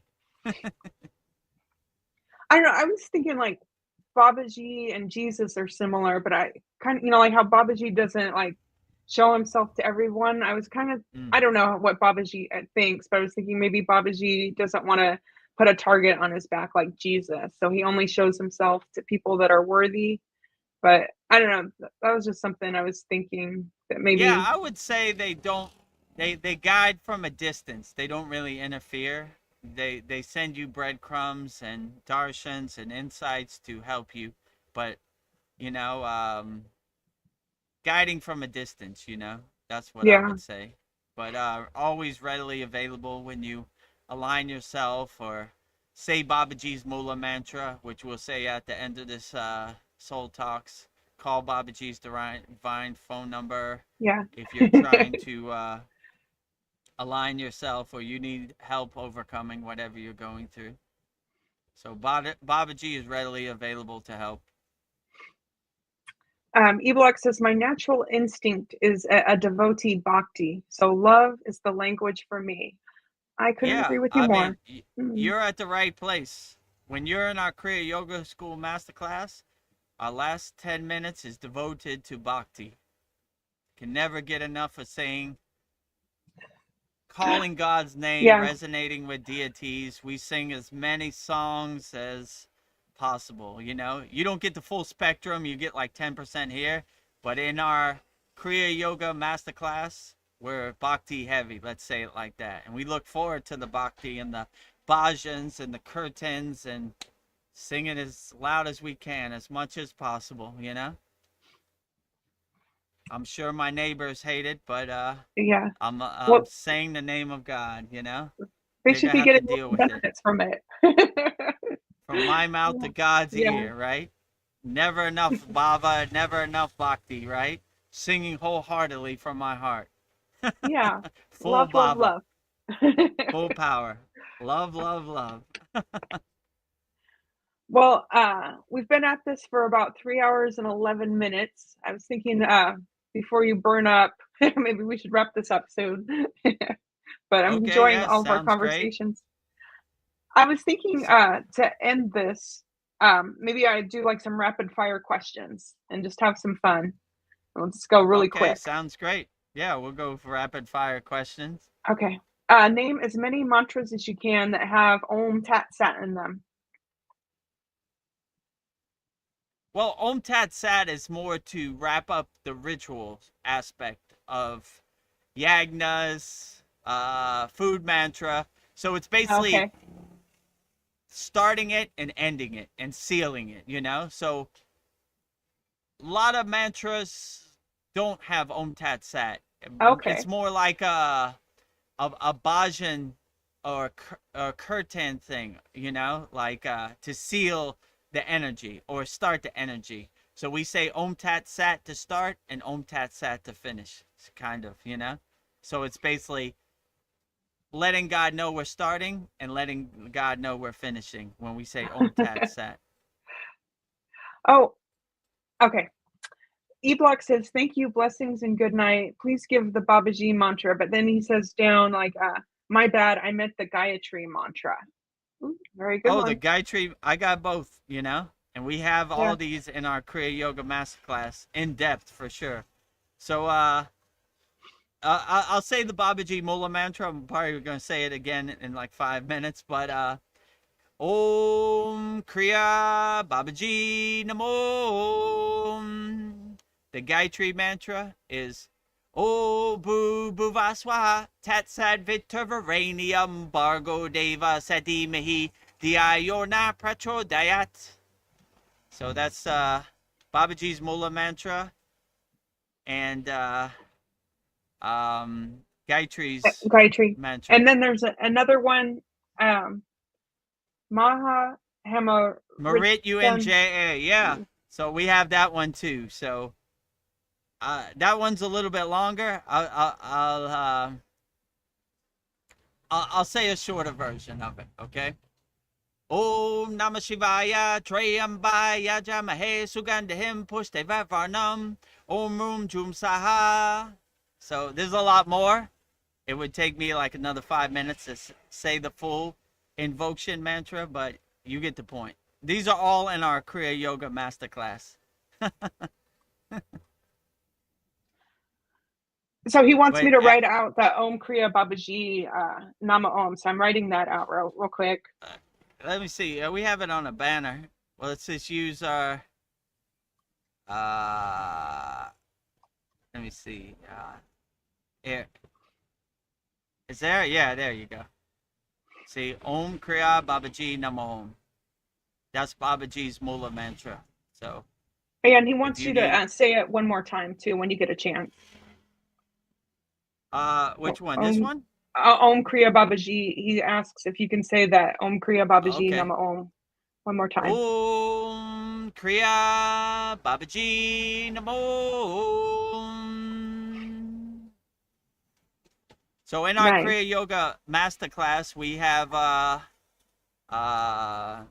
weekly mantra japa practice where all of our members say Babaji's Mula mantra, and one of our members, Susan, his young children say the mantra. Yeah, so beautiful. So, yeah, it's so beautiful. So she says it way better than me with divine pure soul energy. So that's why she's our mantra japa leader. It says led by Ariana, right? That's her name. So she says it very beautiful. So we go around and everybody says it, so it creates a nice, good energy and environment, invoking Babaji's name to his Mula mantra. And Darren Carter has some nice things to say to us. He says, thanks, Dev. Thanks, Veronica. Stay bright, everyone. See you Thursday. See you Thursday. Are you leaving right now? in our satsang, our weekly live stream satsang, 9 p.m. Eastern Standard Time for Wednesday night for people, but Thursday morning for me and Darren in different parts of the world. Darren's in the UK and I'm in Thailand, so. Yeah. I think Darren has to go to work, but always a pleasure seeing you, Darren. Stay mindful and meditative when you go to work, Darren. Glad to have your energy and your essence here. All the best to you and Darren. All the best to you, Darren and Donna in the UK. E-Block says, Om, I bow to Babaji. I bow to all Babaji devotees. Om, Tat, Sat. Beautiful. Yeah, true. Very beautiful, E-Block. You got it, You got it. Basically that's what it, means. Like I bow to Babaji, I bow to his essence. I bow to his presence, Yeah. And then E-Block says, thank you, thank you, thank you. Blessings to you both. Thank you. Oh, you're very welcome. Blessings to you, Darren. And I'll check my email and E-Block, sorry. I'll check my email and we'll try to set up a time when we can converse together. And if you haven't sent it, send it here, Vedagurudev@gmail.com. I think I'll just do a couple more rapid fire questions and we'll wrap this up. Okay. Besides Lord Ganesha, what are the other, name as many, let me see, besides, I wrote this wrong. Okay, so Shiva's children, besides Lord Ganesha, what are the names of his other children? The other children, Lord Ganesha, Lord Muruga, which is Ganesha's brother, Asoka Shanjari. He has a lot Sandra. more, you know. Yeah, those are Yeah, the ones. so that's Oh, his daughter. E-Block knows. He says, Kartakaya. Oh, that's another Yeah, child. that's Maruga. Yeah. Okay. And He, if he, you were, yeah, go ahead. I thought you were, did you have another child to add? I'm sorry, I I was didn't mean gonna to cut you say off. E-Block knows, right? Yeah, That's E-Block knows. Maruga's proper name, you know? Which female deity would you go into battle with on your side fighting pure evil? Who is more deadly, Kali or Durga? Depends how much destruction I wanted. If I wanted ultimate destruction, I would go Kali, right? Like, I would let Kali's ferocity guide the way, right? If I wanted more Divine Mother with more weapons and a Ooh. tiger, I would pick Durga, you know? But fierce getting the battle done, Kali all day, you know? But E-Block, Durga's great. She has more weapons, but Kali's just straight to the point, you know? um, E-Block says Durga, Kali is too chaotic. Chaotic. Yeah, Chaotic. chaotic. Yeah, for sure. Yeah, so if you want ultimate destruction, you're going Kali. If you want more honor and respectability, you're going Durga, you know? Yeah. I mean, they're both good, you know? More weapons. Durga has more weapons, you know? So, yeah. Chaotic is Kali for sure. Like, fierce, right? Yeah. Ferocity, right? Like, getting the job done quick as possible. Yeah. Kali. Yeah, he says who I would want to take with. Yeah. Yeah, Kali's out for blood. Yeah, for sure. It depends how you want to go about it. Yeah. Oh, like a nuke. Yes. Like a nuke. Yeah, Ah, exactly. Right. A sticking her bomb. tongue out. Right. Sticking her Oh, tongue out, holding her cut off head in her hands. You know. yeah. Oh, I don't. This is a funny question, but hopefully you don't get offended. Um, do gurus really like their feet being touched, or is that just part of the gig? It's part of the gig. You know. I mean, it's a sign of respect. You know. If you ask me personally, I could do without it. You know. Yes. I told the story Uncomfortable. about like when we were going up the Himalayan mountains, the devotees try to touch my feet, and I say, no, no, no, I touch your feet. And they say, no, no, I touch your feet. And this went on for like 20 minutes till you get to the point where like, all right, we're burning sunlight now. Let's just go, you know? All right, touch my feet and let's get it over with, you know? And then they're like, Yeah. who's going to walk in front? You know, you walk in front, Vedagurudev. I like to walk behind you. No, I want you to walk in front. You're more higher in the spiritual path than I am. There's another 20 minutes, burning daylight again. Okay, I'll walk in front. So, I mean, me personally, I look at myself like a Kriya band, like a Sadik. So, I could do without touching the feet. Yeah. I like to touch my guru's feet. Every morning I wake up at the ashram, I touch his feet, you know? It's a sign of respect. So, Yeah. you know, if you don't touch my feet, I'm not going to take it personally, you know? Yeah, it's You okay. know? It's all right. It's all good, you know? Problem solved. 2 seconds, you know? If you want to Evil. touch my feet, Yeah. they're there, but If- I'm not asking you, you know? Yeah. Yeah. At your own preference, at your own leisure, you know? I'm definitely not going to ask anybody Yeah. to touch my feet, you Yeah, know? it's okay. Like, if you want, okay, whatever, you know, whatever gets you through the day. If you don't, that's perfectly fine Yeah. too, you know? E-Block says only an ego likes their feet being touched. I agree. Yeah, I agree. It's not the ego play I want to be in, but to each its own, you know? Yeah. If you're in the traditional Vedic guru disciple play, then I understand it, you know? Yeah. So I touch my guru's feet not because I have to, because I want to, you know? It's a sign of respect. Like, I like to start my day off with touching my guru's feet, you know? I Yeah. look forward to it. So that's my personal preference, but I wouldn't ask anybody to do it. He didn't ask me either, you know? I want to do it, you know? I line up for it. I'm waiting when he comes out of his room to do Yeah. it. Well, E-Block says And- one should think when someone touches your feet that they are blessing you, not the other way around. Yeah, yeah, that's a good way to true. put I it. agree. Yeah, I am. It's like an offering. It's like a blessing, touching other people's feet. A sign of respect, for sure. I honor you. I bow to you. Yeah, I agree. Yeah. Um, Darren Carter wants to know, E-Block, what part of the world are you? Yeah, we're curious about you, E-Block. Yeah, we would like to know, E Block, what part of the world you're coming to us Yeah. from. Oh, Georgia, USA. Nice to Whoa, meet you. Georgia, USA. I love people from Georgia, USA. My mother lives in a city called Gainesville outside of Atlanta, Georgia. So Oh, wow. I love Georgia people. The Small world. Yeah, the Peach State, Georgia, right? Georgia Yeah, Peach. so Georgia peach, right? Pecan pie, boiled peanuts. Love those Georgia people. So yeah, Oh, glad to have you coming to us from Georgia. he says, I live 20 minutes from Gainesville. Oh, Oh, great.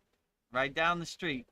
Appalachian Mountains, yeah. Georgia, North Georgia Mountains. Yeah, Yeah, maybe if nice. you visit your mom, you could meet E-Block. That would be Yeah, crazy. That would be E amazing. Block in person. Yeah, that would be Yeah. amazing too. Yeah, I we think I'll got. just, Go ahead. oh, I was just going to give you one more question Okay, yeah, when you're ready. one more and we'll wrap it up. Uh, I'm ready. okay, to bring abundance and blessings through Lakshmi, which is more effective, her mantra or her yantra? Depends who you ask. Some people really resonate with the Sri Yantra, the geometric patterns. Though that gets you into a state of abundance and wealth and prosperity. Some people resonate with the mantra of Lakshmi. Either way, they're both good. They Yeah, both serve their purpose. So it's up to your personal preference. I like them both. So I'm a big fan of the Sri Yantra and I'm a big fan of the Lakshmi mantra. So I like them both. they're both. So, Well, E-Block agrees with you. He says that the mantra is her word form and the yantra is right. her image form, so same. Yeah, Okay. exactly. Same. Right. The yantra is the geometrical form and the mantra is vibrating the sound syllable form. So whichever works best for you, that is the best way. So, Mm. Well, I like these rapid fire questions. I'm going to keep coming up with more of them. This is fun. yeah, come up with more. That's how we'll end our next Yeah. song too. Oh, you know what? I just realized I put up the sat song when it's a soul talks. Oh well, Yes, you did. what can you do? Well, it's There you a go. soul talk sat song. you know, so our sat song is coming up Wednesday, 9 Uh, p.m. Eastern Standard Time. We usually do like a 3 hour a sat song. And well, yeah, you'll actually see Lakshmi, Shiva, and yeah. Ganesha. That's how we start every satsang, giving saying each mantra 3 times for our very honored and auspicious guests. Babaji and Mataji will be there too. Yes, they will. Our honored guests.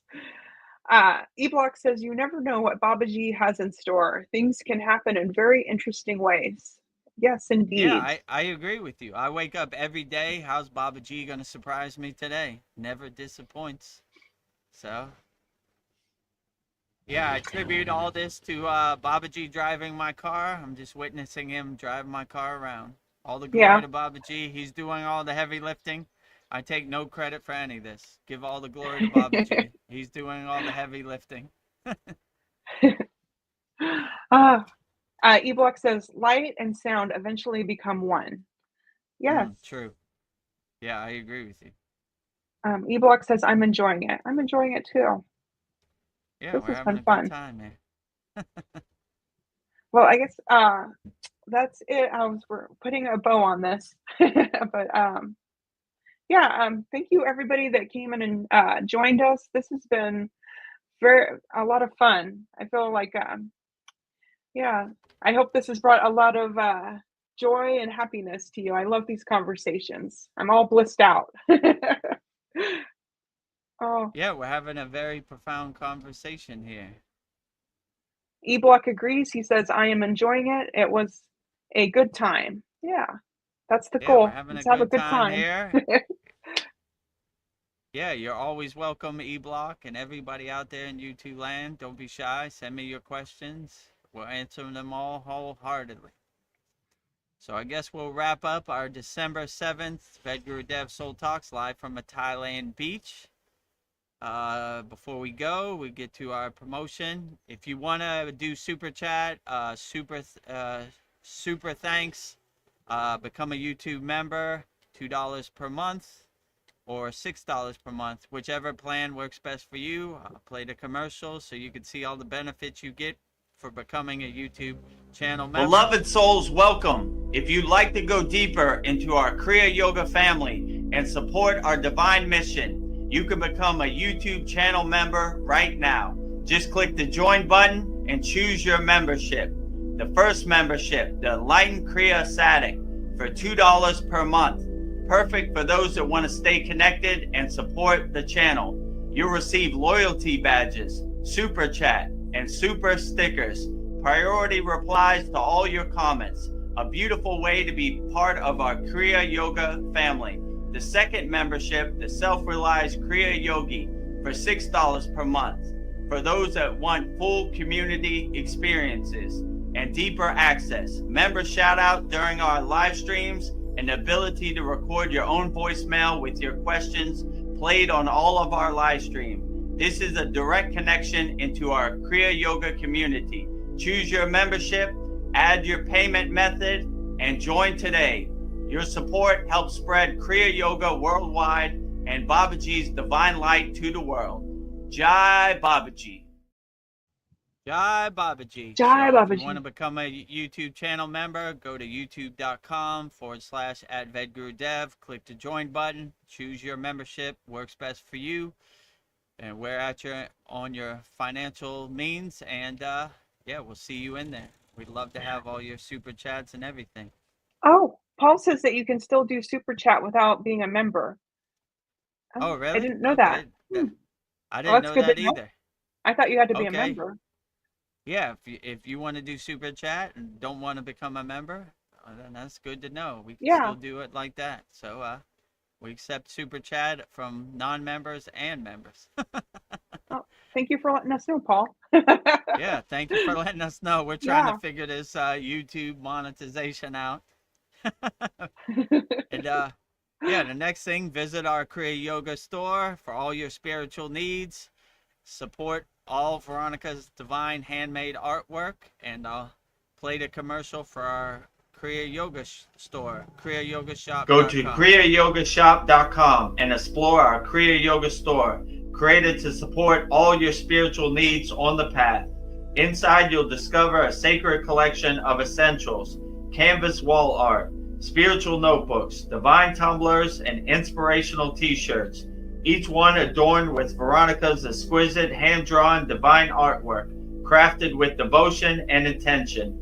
Every item is designed to remind you of your inner journey, elevate your space, and keep you connected to the light within.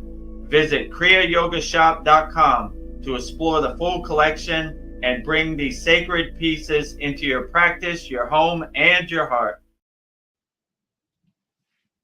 So kriyayogashop.com. Visit our Kriya Yoga store for all your spiritual needs. Go to kriyayogashop.com.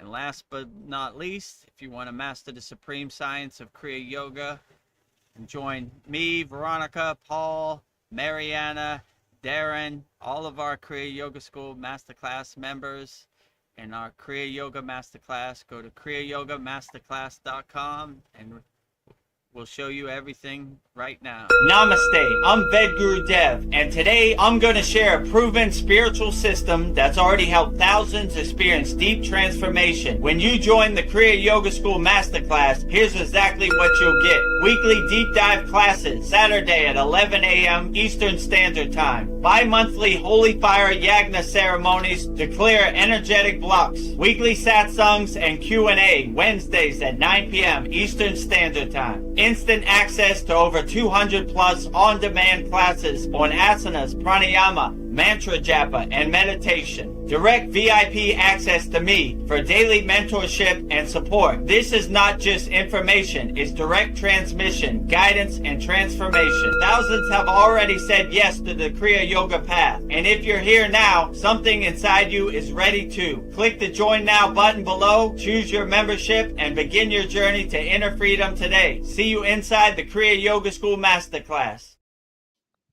So see you inside the Kriya Yoga School Masterclass. That wraps it up, puts a nice bow on it. And if you're financially strapped during the holiday season, go to freekriyayoga.com.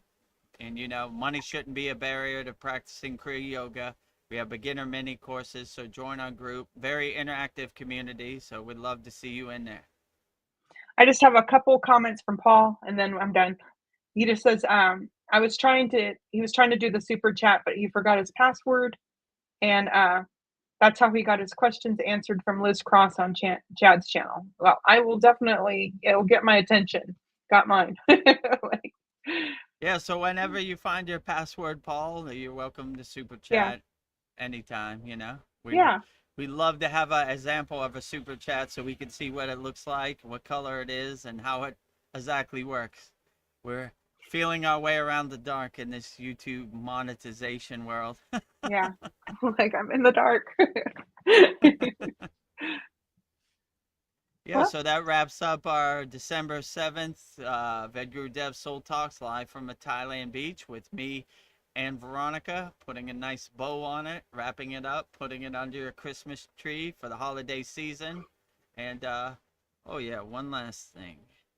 Before we go, man, there's a super sun glare on here. Yeah, and if right here you want to take us up on our holiday mega offer, 50% off all memberships, $25 per month. Usually $50 a month, $125 per year. Always $250 per year. And if you want to become a lifetime Kriya Yoga School Masterclass member, only $200 a year. I mean, $200 lifetime, never pay again. Email me at the email I put on screen at Vedagurudev, and we'll get you started. But the other two memberships, you could just go straight through the school platform, SKOOL. So yeah, with that said, let's wrap it up with a nice bow. Our December 7th Vedagurudev's live Kriya Yoga. Oh, I keep putting the wrong one. Right? Okay, Vedagurudev Soul Talks live from a Thailand beach. You know, with me and Veronica. So before we go, we'll go out with Babaji's Mula mantra, which is Om Kriya Babaji Namo Om. And if you're going through something and you want to call on Babaji's assistance and you want to call Babaji's direct phone number through Babaji's Mula mantra, just say Babaji's Mula mantra, Om Kriya Babaji Namo Om. And Veronica will say it so beautifully right now. Om Kriya Babaji Nama Om.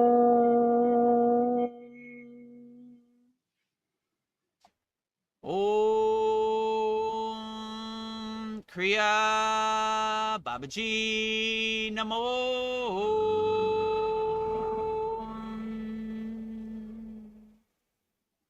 Next, we will say Loka Samasta Sukhino Bhavantu, sending peace, freedom, harmony, and love to all beings on all planes of existence. 3 times.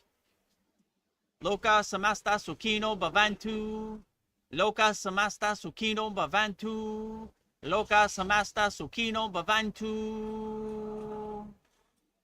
And lastly, we will say the universal peace mantra, the Shanti mantra, sending peace and love to all people all around the world. And Veronica will sing it so beautifully right now. Om Shanti Shanti Shanti Shalom Sat Nam Sadhu Tao Em Sat Spirit Swami Kami Amen Amen Umen Selah Om Om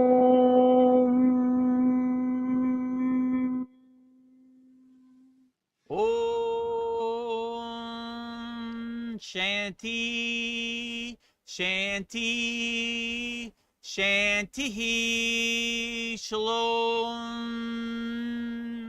Sat Nam Sadhu Tao Om Spirit Swami Kami Amen Amen Omen Selah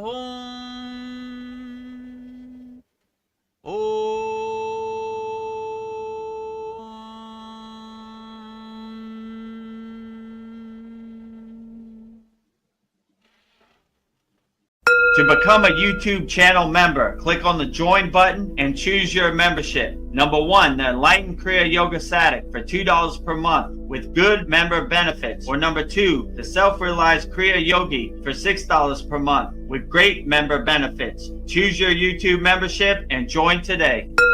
Go to kriyayogamasterclass.com to visit our Kriya Yoga store for all your spiritual needs. We have canvases, notebooks, tumblers, and t-shirts with all Veronica's divine handmade artwork. Go to kriyayogamasterclass.com to visit our Kriya Yoga store.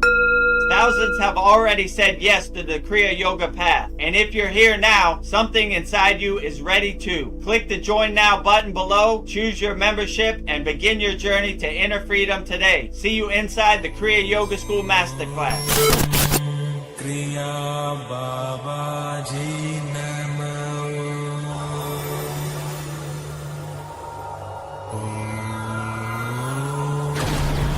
Kriya Babaji Namo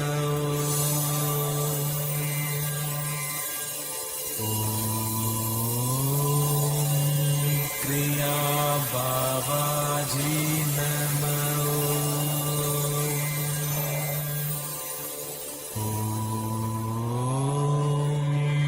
Kriya Babaji Namo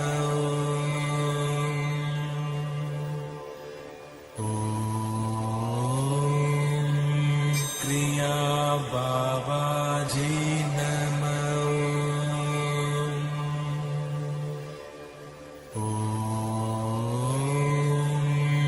Kriya Babaji